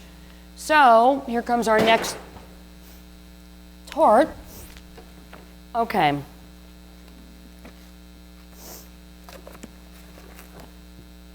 So we have, I'm going to do the remedies in a little bit. I'm going to use more blackboard space here. We'll do the remedies on this side in a second. But we have another tort here, which is interference with contract and interference with economic advantage. And how you're going to have interference with contract is you're going to say to the bar examiners, if Jill already had a contract with Clark adjoining school district, this Dawn's harassment interfered with her ability to have that contract, caused an interference with that contract. If there wasn't an existing contract, it certainly was a prospective economic advantage. And those torts are worth about 3 to 5 points. Not big issues, again, not a lot of facts, but you have to hit it and you don't want to lose those 5 points. Would you rather have a 70 as opposed to a 65? Okay? All right, and what happens next? And her application for that school had been rejected. And what happens next is what, Regina? Keep going.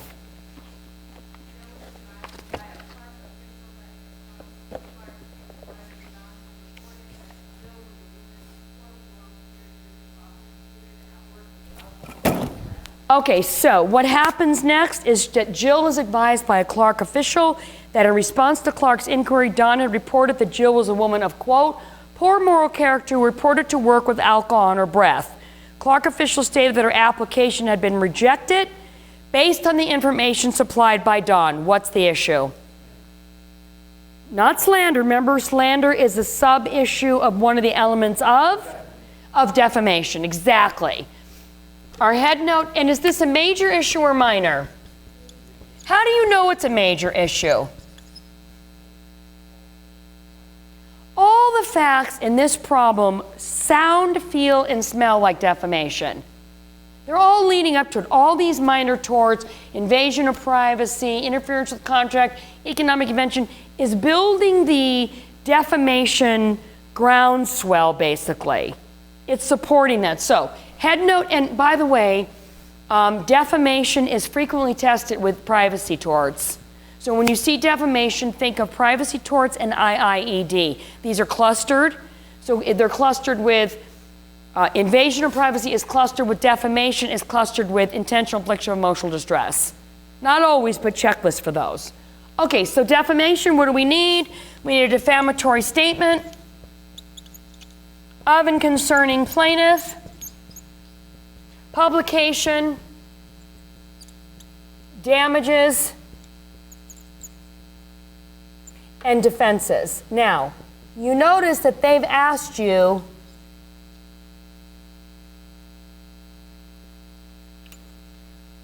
even though we have a remedies crossover here, which is Jill versus Don tort remedies, right? Even though we have a remedies full section we're going to deal with over here, we still have to prove the damages for the prima facie case of defamation. This is part of the tort. You have to show there's been some damages in order to have this tort. What she's going to recover for those damages is in your remedies section. Whether it's going to be punitive damages, actual damages, injunctive relief, all of that. But you need to prove the element of damages for the prima facie tort for all torts and all contracts. I know that you're thinking that's kind of confusing, but this is an element of the tort. We're not showing what she's going to recover. We're only saying that she's damaged and what she's going to have to prove. Under damages here, we're going to have to discuss whether it's libel versus slander, right? Wait, let's not get conclusionary. We're not there yet. Okay, we're going to have to go through all that. You're right, but let's just slow it down so we get all our points. But we're not talking here punitive damages. We're not talking injunctive relief. We're not talking what her measure of damages is. We're only saying, is she damaged? Because if she isn't damaged, she doesn't have a case. So I don't want you to leave out the damage discussion in the rights side, but it's not the remedies discussion of damages in this side. It's so important what I've just said to you because I know people get confused. Also, notice that I'm not going through on every single tort, damages, restitution, injunction. I'd never finish the question. I'd never finish the question. If you don't pull that whole remedies discussion into one place over there, you won't get through it. So Almas, what the question? What are you getting confused about?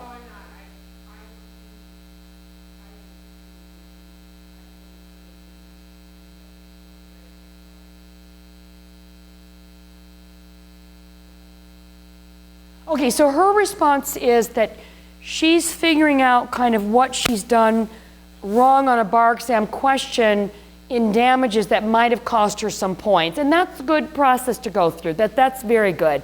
Because that's how you start making changes. Is what did I do? How have I done it that maybe wasn't like this and cost me some points? This is the shortcut. No. All right, so the question is there a shortcut? Can I shortcut this and just talk maybe slander and tell them, yeah, there's defamation? And can I shortcut this and pull all my damages and all my restitution under here and not have to do this? You just wrote yourself out of 50 points if you try to shortcut it. Don't do it. And also, it's going to make your writing like craziness. You know, it's like, you know how if you're a guy, I don't mean to make generalities, but like let's say you're repairing something at home, you get your materials and your drill and your, nuts and bolts and everything you need, and it's lined up and it's organized and you do what you're doing. What's that thing that cuts wood? A saw.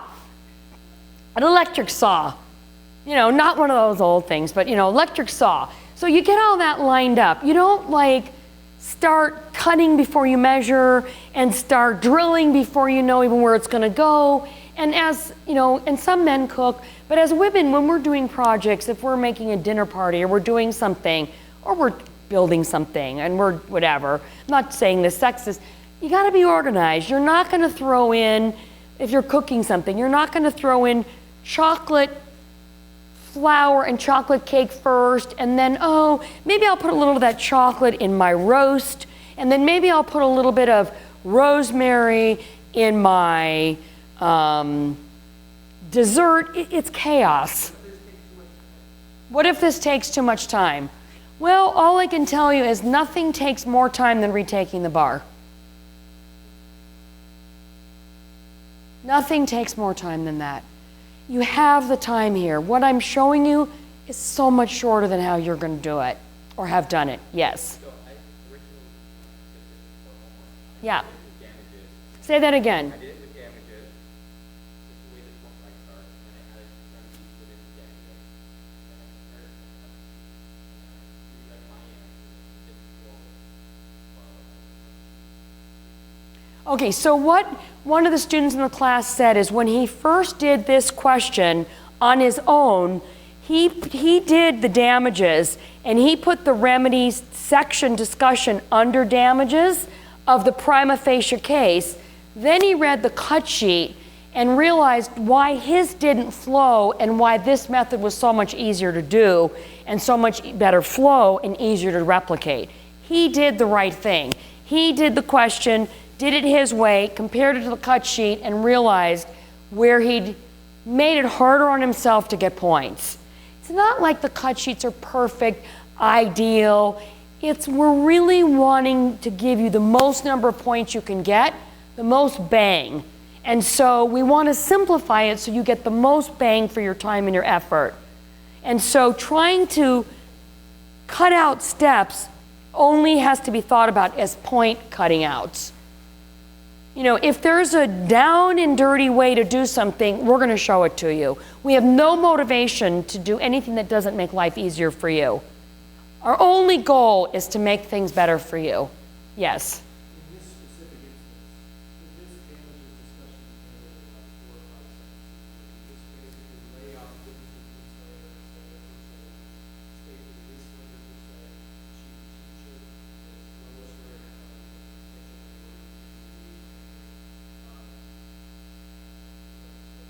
was false, and literally handle it by just 4 or 5 sentences. Okay, so his question is, can this damage discussion here be literally handled in a couple of sentences? Let me show you how I would do this.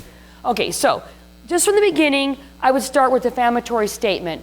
A defamatory statement is one which lowers a plaintiff's reputation as a substantial minority of the community. Here, the defendant said she was a woman of, quote, poor moral character who, quote, appeared to work with alcohol on her breath. She is a school teacher. It would lower her reputation in the community of students, administrators, parents, and thus is a defamatory statement. Of and concerning plaintiff, the facts specifically mention her by name, Jill, therefore it's of and concerning Jill. Head note, publication. Publication is where it's published to third parties and understood to be defamatory. Here, the facts indicate it was published to the clerk of school officials. It was understood to be defamatory in that they rejected her application after having accepted it. Head note, damages. Damages depend upon whether this is libel or slander. The facts here indicate that the statement that Don reported. We don't know if it was written or oral. Therefore, we must discuss both. If it was written, then it would be libel because the facts indicate she was never appeared to work with alcohol on her breath. As opposed to slander, general damages are not presumed. If this was slander, unless it's slander per se, she's going to have to prove general damages. Head note, slander per se. Head note, this interferes with her business, trade, or profession. She's a school teacher, saying she's a woman of poor moral character, comes to work with alcohol on her breath, impinges or intrudes on her business, trade, or profession. Thus, even if whether it was libel or whether it was slander, we don't know if she's going to have to prove general damages or whether general damages are presumed. The likely result is general damages are presumed. Done. And then defenses. Any defenses here? What?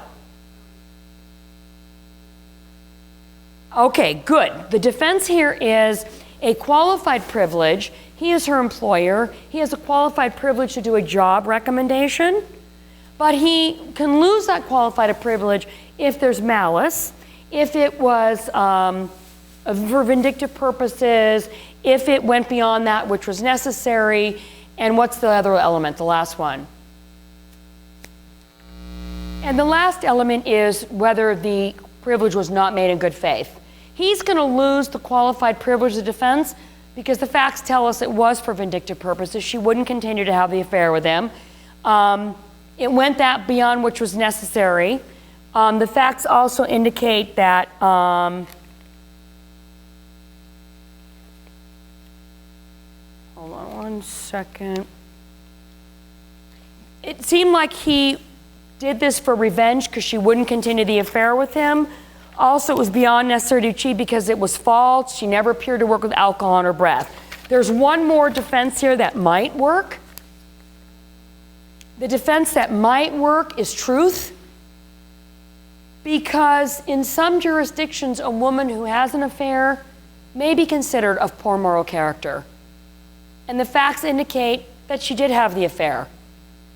Probably not in California or New York, but I just think it should have one sentence that says, truth, the facts indicate that she did have an affair, and in some jurisdictions, that may be considered of poor moral character. However, the facts indicate she never appeared to work with alcohol on her breath. Therefore, that is definitely defamatory. And as we move on, also this fact pattern raises the issue of intentional infliction of emotional distress. How do we know that? Because the fact pattern says that she had fear and emotional trauma, and intentional infliction of emotional distress, you have to have intent, severe and outrageous conduct, calls her at home, says if you don't continue the affair, I'm telling your husband, and I'm reporting you to work as a woman of poor moral character who comes to work with alcohol on her breath. Therefore, we have extreme and outrageous action that causes severe emotional distress. Facts indicate she suffered fear and emotional trauma. Okay? We're now on Jill versus Don, tort remedies. Yes? Yeah, I knew you were thinking that. The question is, the facts indicate because of Dawn's harassment, the question is, do we have sexual harassment, correct? California bar doesn't test sexual harassment, so in California bar land, we don't have it. They just don't test it. And it's not even, yeah. And a lot of sexual harassment is, it's just not tested here. So we don't have sexual harassment in bar land. In real life, we do. Okay, now we have Jill versus Don. Tort remedies. Our first remedy is damages. And we're going to say for damages that she can get actual damages to put the plaintiff in the position she would have been had the tort not occurred. Furthermore, Jill can get punitive damages for the intentional torts of interference with contract, intentional infliction of emotional distress, interference with economic advantage, invasion of privacy. She can get punitive damages for those torts. Do you notice you can include all the torts together? You don't have to do punitive damages every time you do a tort. Put them all together. So she can get general damages, otherwise known as compensatory damages.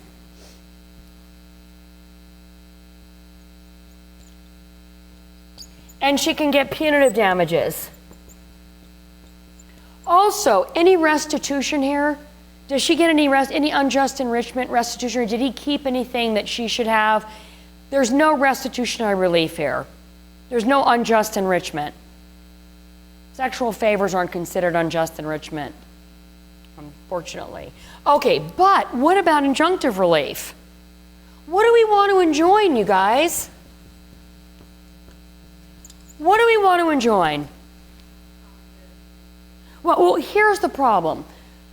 We want to, why is injunctive a remedy here? So under injunction, we're going to have, I put $5 down. On the California bar, I want you to number 1, inadequacy of the legal remedy. Number 2, property right. Number 3, feasibility. Number 4, balance.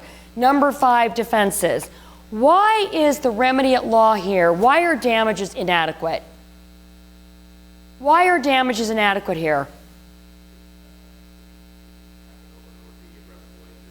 Okay, damages are inadequate here because you have multiplicity of suits. In other words, every time she applies for a job, he has to write a job recommendation. She's going to have to sue him for defamation. She's going to have to ask the court for remedies. So it's one, it's an irreparable harm, and two, multiplicity of possible suits. Is there a property right? Reputation is considered a property right. Is it feasible to stop him from talking about her as a woman of poor moral character who reports to work with alcohol in her breath? It's feasible. The court can enforce that. They could enforce that. Do you balance? You only balance in nuisance and encroachment. And are there any defenses? The defenses are equity will not enjoin speech, but defamatory statement and defamation is not constitutionally protected speech. You cannot yell fire in a crowded movie theater, and you are not free to defame someone. I mean, equity will not enjoin speech, but defamation is not considered protected speech, and therefore this injunction should issue. And if you want to add a lot of jazz, you can say they can do a temporary restraining order to stop him from doing these recommendations. She's going to have to post a bond. They're going to have to then go in ex parte and then go in and make that temporary restraining order permanent into a permanent injunction. Okay. That is it for the torts portion and the contracts portion and the remedies portion. We're now going to have a review of Jones and Motors question. Hi everyone. I know you're tired, but just bear with me for a little bit longer. Does everyone have their book open to contracts question 2, Jones and Motors? Who's done this already or looked at it before they came in today? Let me just get a show of hands. You do it? No? No? Okay. Okay, so let's see, Bob, I'm gonna pick on you. Can you read the call of the question for me?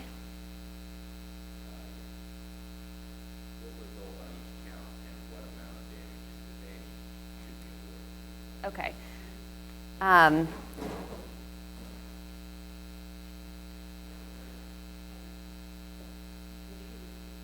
Okay. So what result on each count? So you're probably wondering what counts. Now, where would you find that if you looked over it? This one breaks it down for you really nicely if you look a little bit further up. So can you read me the counts? Count 1, $15,000 being the difference between Okay. paid. No, yeah, just read them all. I'll write them out. Okay. Count 1, $15,000 being the difference between price paid by Motors. Okay. $1 and the original contract price, 85 cents for 100,000 pounds. Okay. Count 2, $600,000 being the amount Motors had to pay electric in liquidated damages. Okay. Count 3, $1 million for punitive damages alleging that Jones breach was malicious.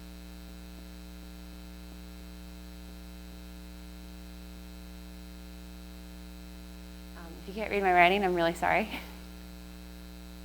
I will work on it. So since they give it to you, you already have your little outline that you can just write up as you do your chart.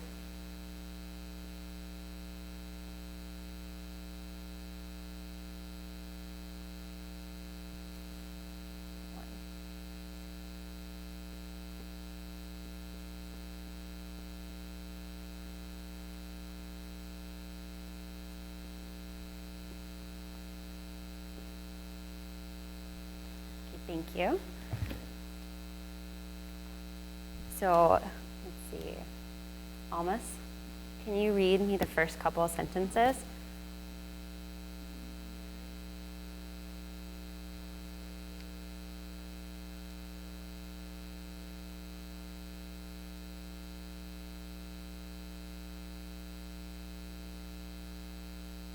Great. Now, what do we get out of the first sentence?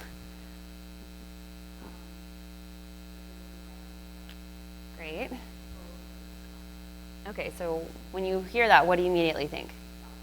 Valid written contract. So right away you already know, okay, this probably isn't going to be a formation issue since the facts already tell you that it's valid written. So we can just write down valid K. Now, that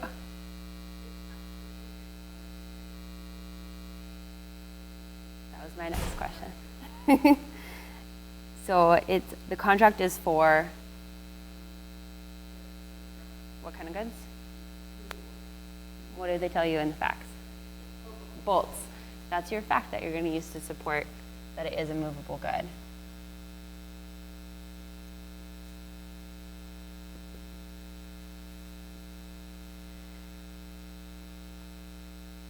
And who are the parties?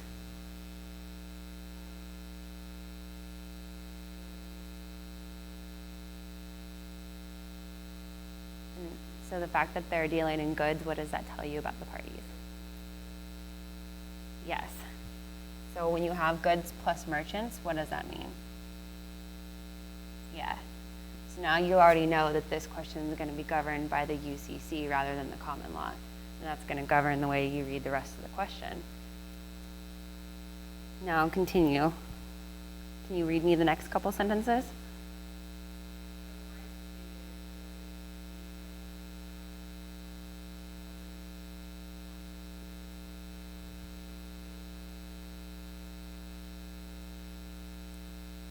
Okay, stop there. So when he says that he notified them that they would not be able to sell the bolts, what does your mind start thinking? Possible breach. But read the next. So now let's continue to read.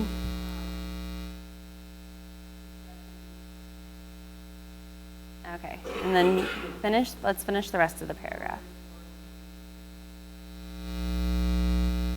Good, good. So we hear that there is a possible breach because he's not going to sell the goods to him for the agreed upon price. But he countered and offered to raise the price. And when we hear that Motors orally agreed, what do we start to think? Potential modification. So that's going to be an issue.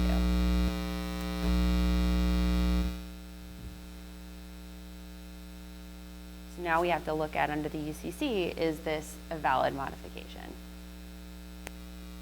Lance, can you read me the next paragraph?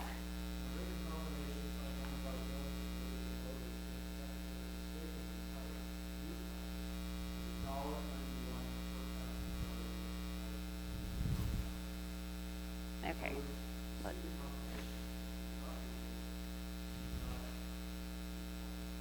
Okay, thank you. So with modification, we have a potential oral modification. And under the UCC, do we need new consideration for an oral modification? No. So you would have to look. Consideration, we know. UCC, no. What do you need for a valid oral modification? Can you say that a little bit louder? He said good faith. Excellent. Now, do we have good faith here? How do we know that?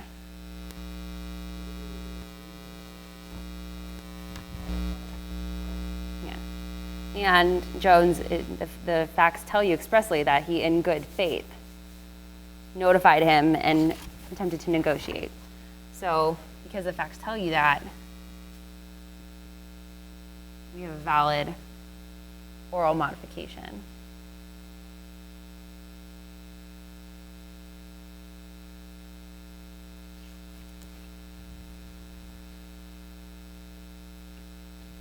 Is there any defenses to getting around this modification? Statute of frauds. We're getting there. So somebody said statute of frauds. Now, for a modification under the UCC, the statute of frauds requires what? So correct. somebody said that we need this in writing. Do we have a writing here? Possibly, exactly. So that helps you transition into the next issue. You guys see this?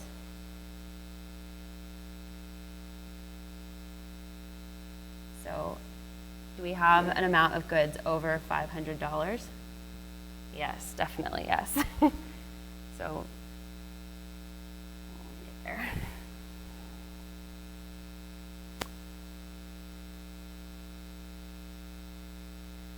So this oral agreement would fail if we don't have a valid writing, which brings us to the confirmatory memo and whether that's valid or not. So going back to what Lance read, the secretary drafted a memo, and Jones signed it, and he sent it off to Motors, but Motors didn't read it. So would this be a binding confirmatory memo under the UCC? Does anybody know? Why?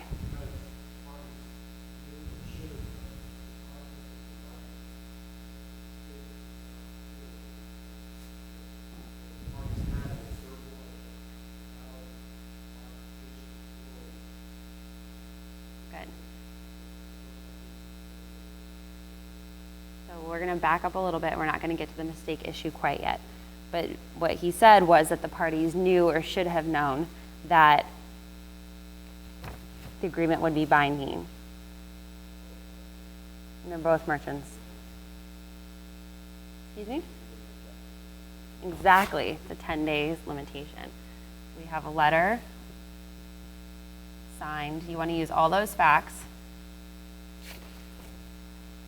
Throw in dates if they give you dates for extra punch.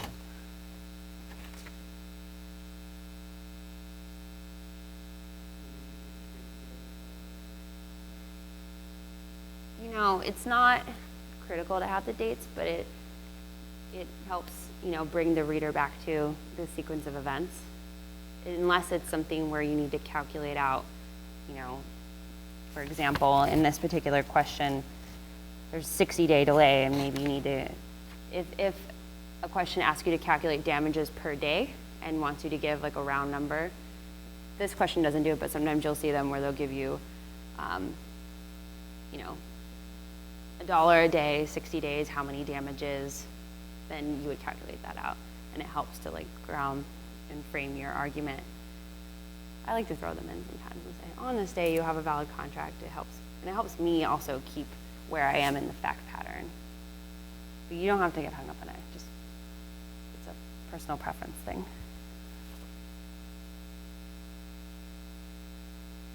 Okay, where were we? Yes. But it's still binding because he received it and didn't respond in a reasonable period, which is 10 days.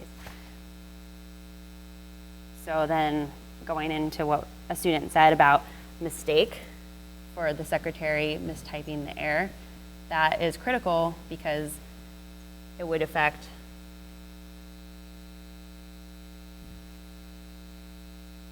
it determines whether, well, which price that Motors would be held to.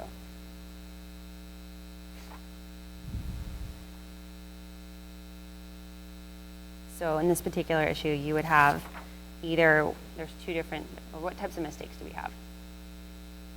Okay. Somebody said unilateral. And what else? In this particular instance. Okay. But is it a mutual mistake in this case? No, it's one-sided. And then there's also mistaken execution because the memo wasn't executed properly. And you would just pick out the facts, and you could argue the facts either way on this as long as you argue them.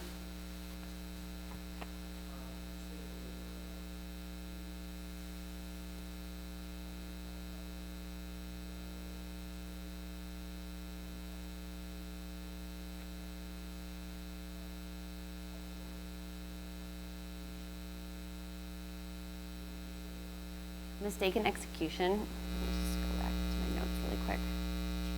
So Jones asking the difference between mistake in execution and a unilateral mistake.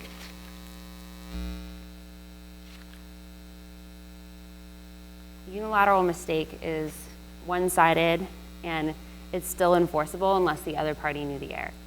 Now, a mistake in execution is held against the party that made the mistake. So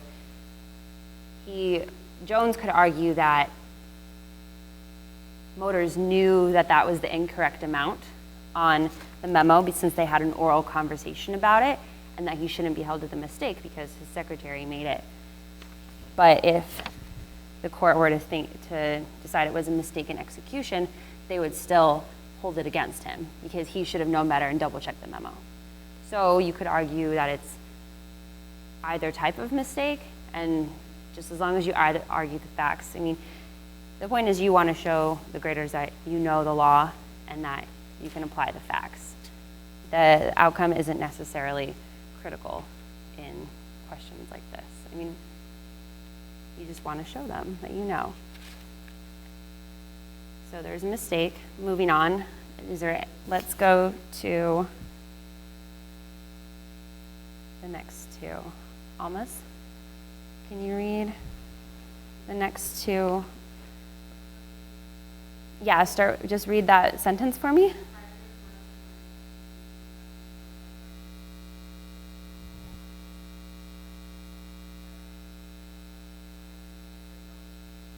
Okay, what is that? He notified Motors that he would deliver no bolts.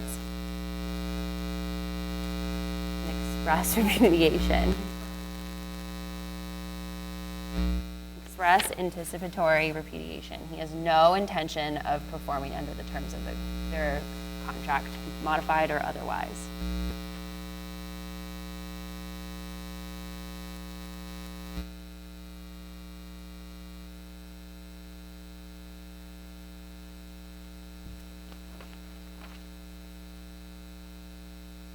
So then you would just go over what Jones's options are in this particular circumstance. Does anybody know what a party would do in the event of anticipatory repudiation? Bill, do you know? Name a couple.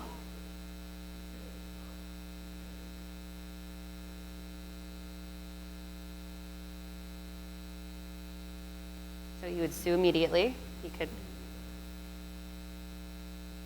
Okay, what else?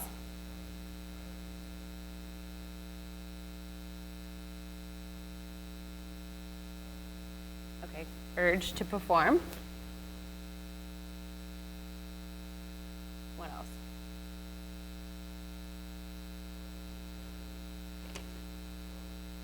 Wait and see. Good.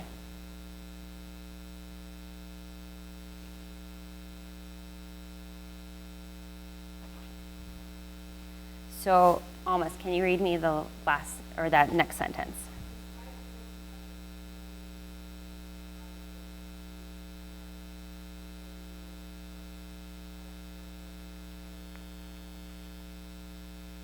Okay, so because he wasn't able to buy bolts until May, it sounds like waiting and seeing didn't work. The breach maintained.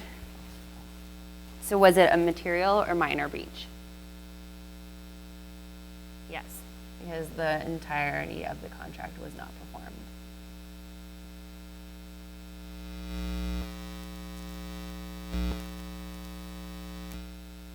So now that we've gone through this, we see that there was a valid contract, there was a valid modification, there was possibly writing issues, but there was a valid confirmatory memo embodying the new modification, and anticipatory repudiation means there was a breach. So since there was a breach in the contract, how does that affect the call to question? Is he entitled to damages? Yes. So I'm going to go over here.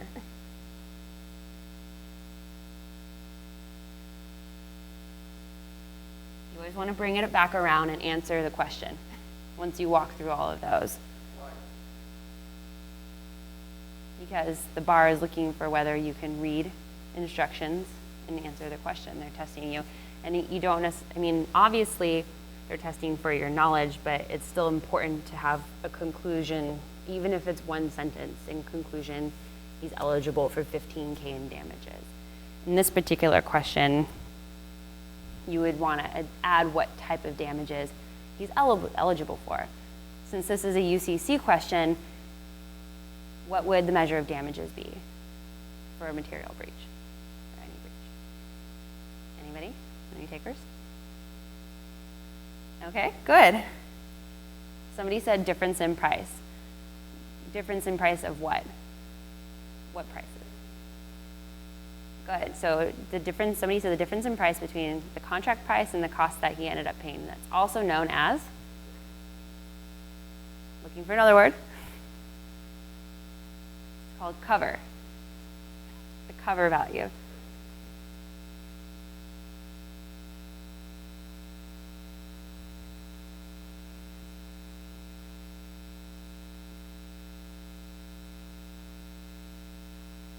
Good. So Regina, hi, nice to meet you. Can you read me the next paragraph?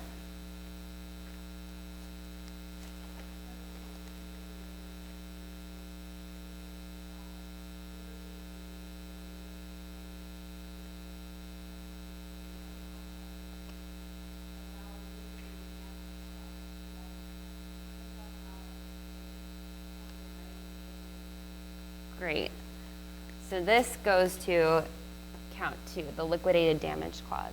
When you see a liquidated damage clause, the first thing you're going to want to look at is if it's a valid liquidated damage clause.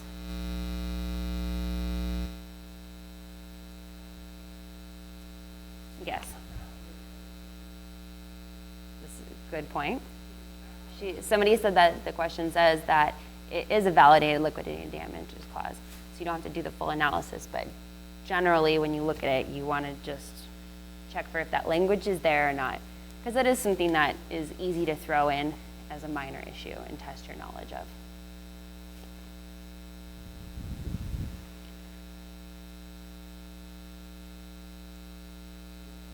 Mm-hmm.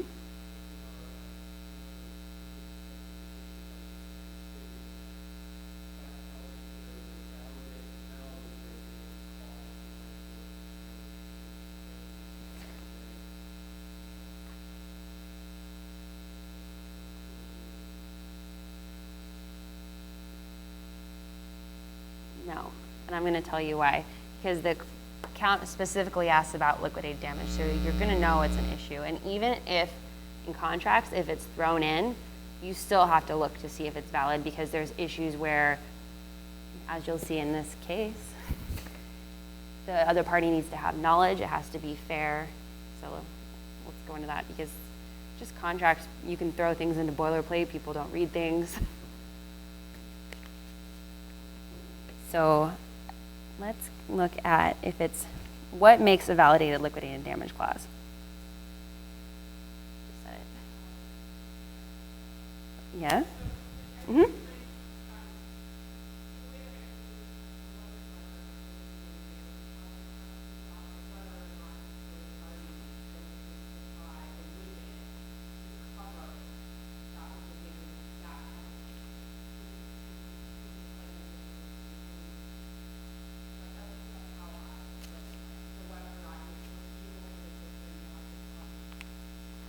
Yes, you're right, but you still have to look at the clause, because they could argue that that amount is excessive and they should have to pay it. So that's why we're going to kind of take it one step back. This isn't something that you need to get hung up on. As you'll see when you go over the answer, it's not this, in this particular question, this is the bulk of the call. But let's move forward and we can get into that a little bit after. Okay, where were we? So when is a liquidated damage clause valid? When damages are, you want to help me? No? Okay. They're too difficult to calculate at the time of formation. So the amount isn't, it's speculative. So you just throw in this clause to try and cover the amount. So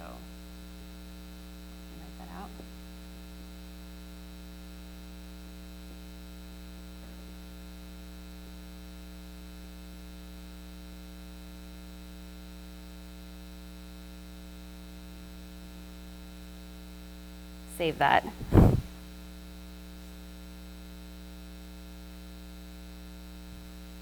The damages also have to be fair and reasonable.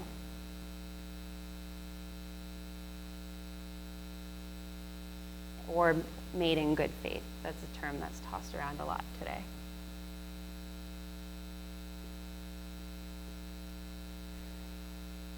So you would apply the facts to this case.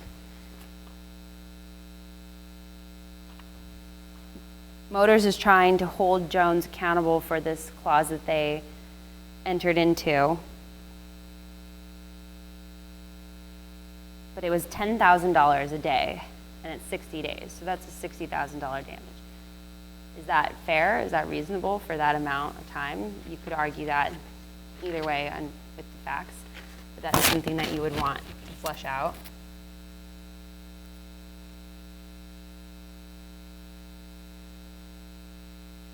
Yes. Did I not say that? Pardon me, 600,000.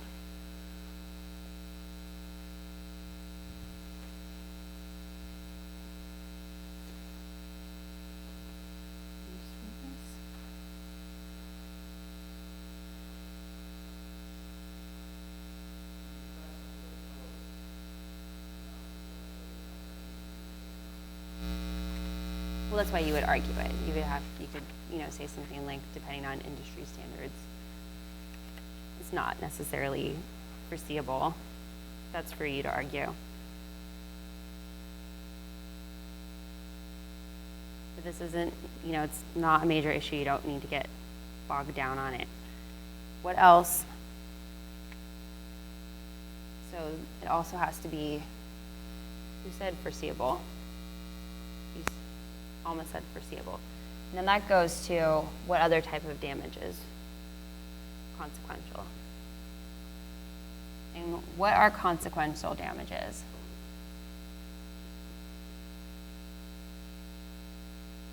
This is how we're going to tie it in, going back to holding them accountable. Consequential damages are damages that are special damages that are foreseeable at the time.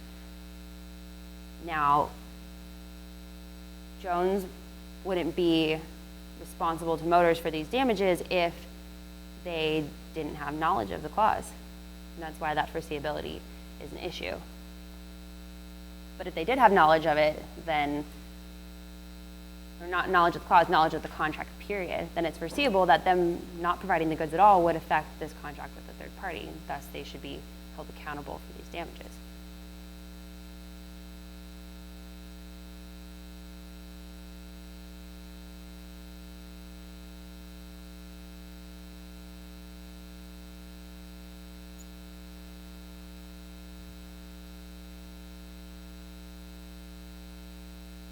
As you can see, they're not asking for a lot of concepts in this particular call.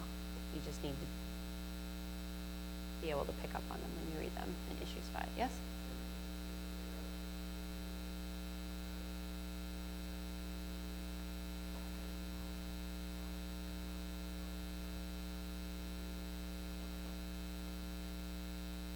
That's an argument, but then the other argument is he doesn't know about this particular customer. He doesn't know about this contract. So, Bill, do you want to read me the next paragraph?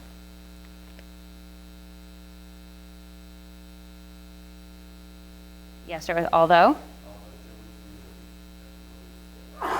Bless you.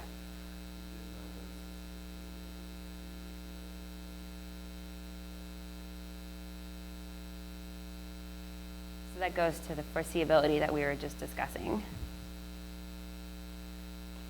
So let's go to the last call, punitive damages.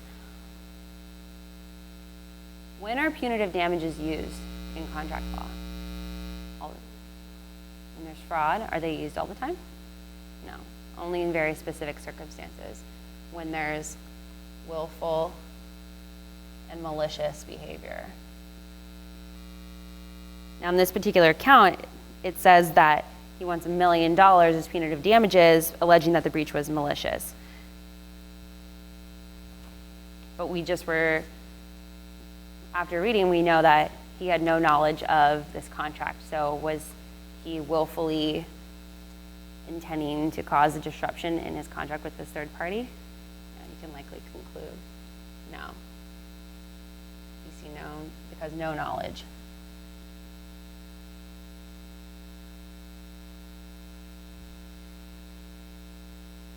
And also, you could add an additional argument that because he anticipatorily breached, he notified him in advance, and that was a good faith measure to give him time to get an additional supplier.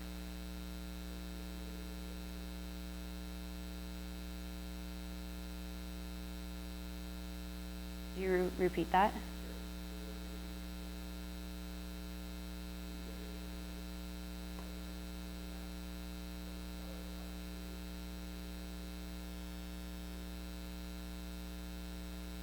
Someone just asked if you could use an argument as a defense to a punitive damages claim that because somebody anticipatorily breached or tried to notify you in advance that is a defense to getting punitive damages.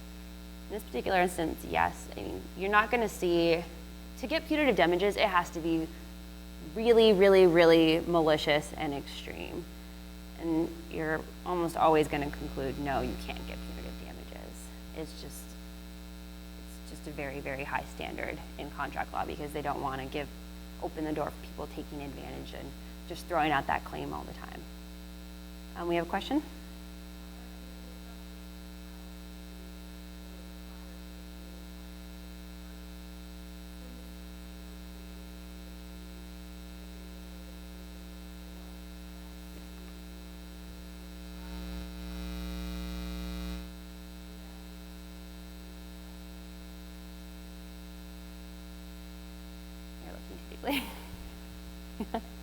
Do we have any other questions?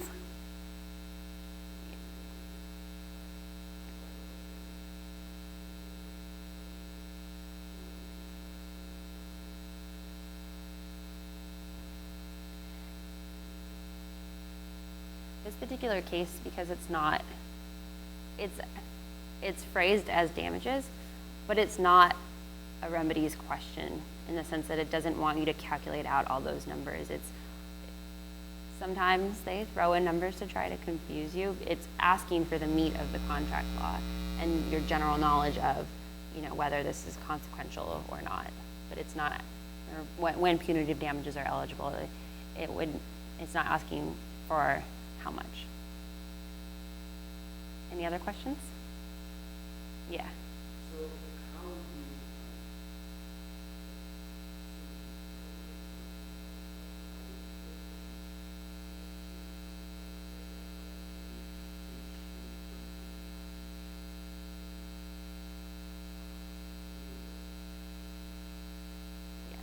you Someone asked how you would break down the point allocation in this particular question.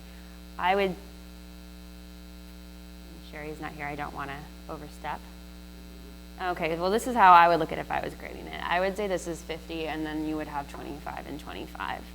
Maybe even a little bit, maybe 35 and 15, because this is only testing one issue.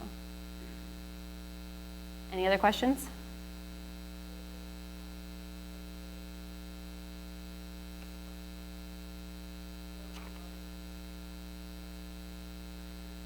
Yeah, I do.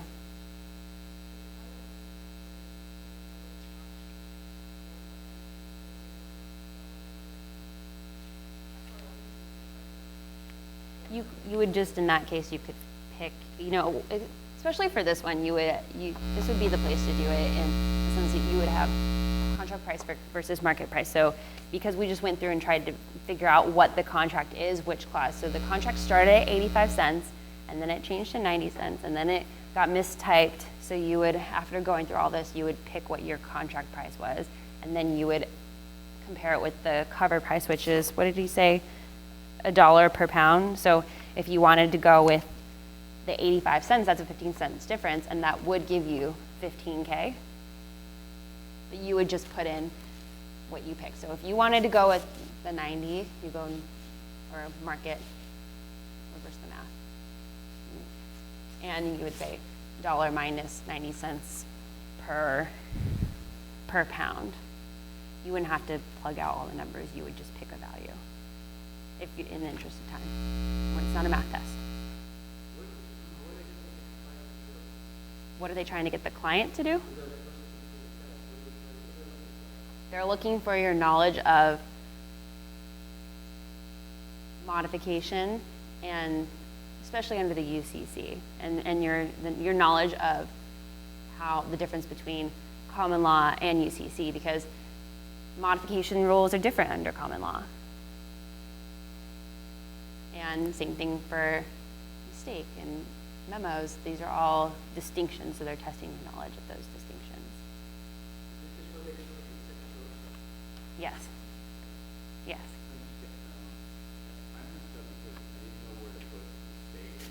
Yeah.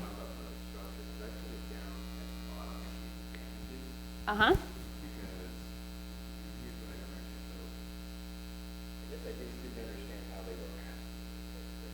Yeah. Well, mm-hmm.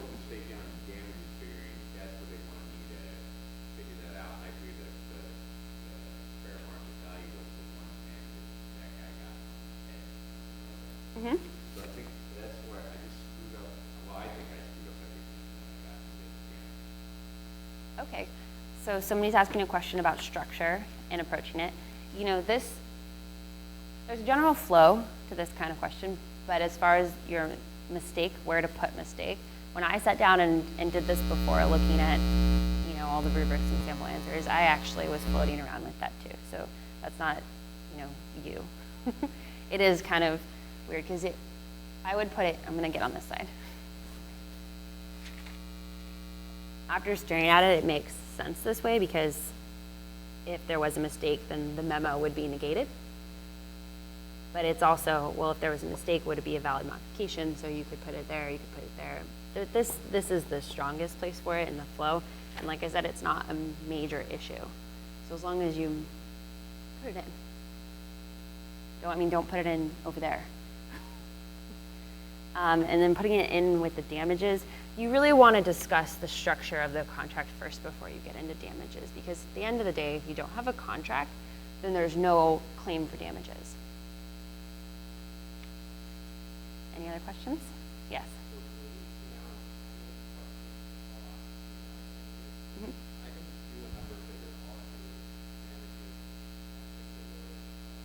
Yeah. And that's fine.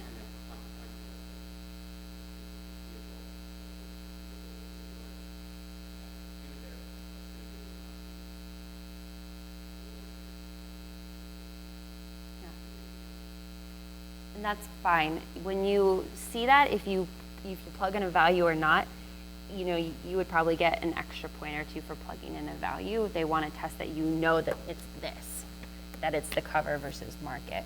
When if you look at the sample answers and if you look at the model ones posted on the State Bar website, they don't all, those are passing answers. They don't all put a value in, but they all mention this. Okay. Any other questions? No? Okay. So that's contracts, UCC, super fun.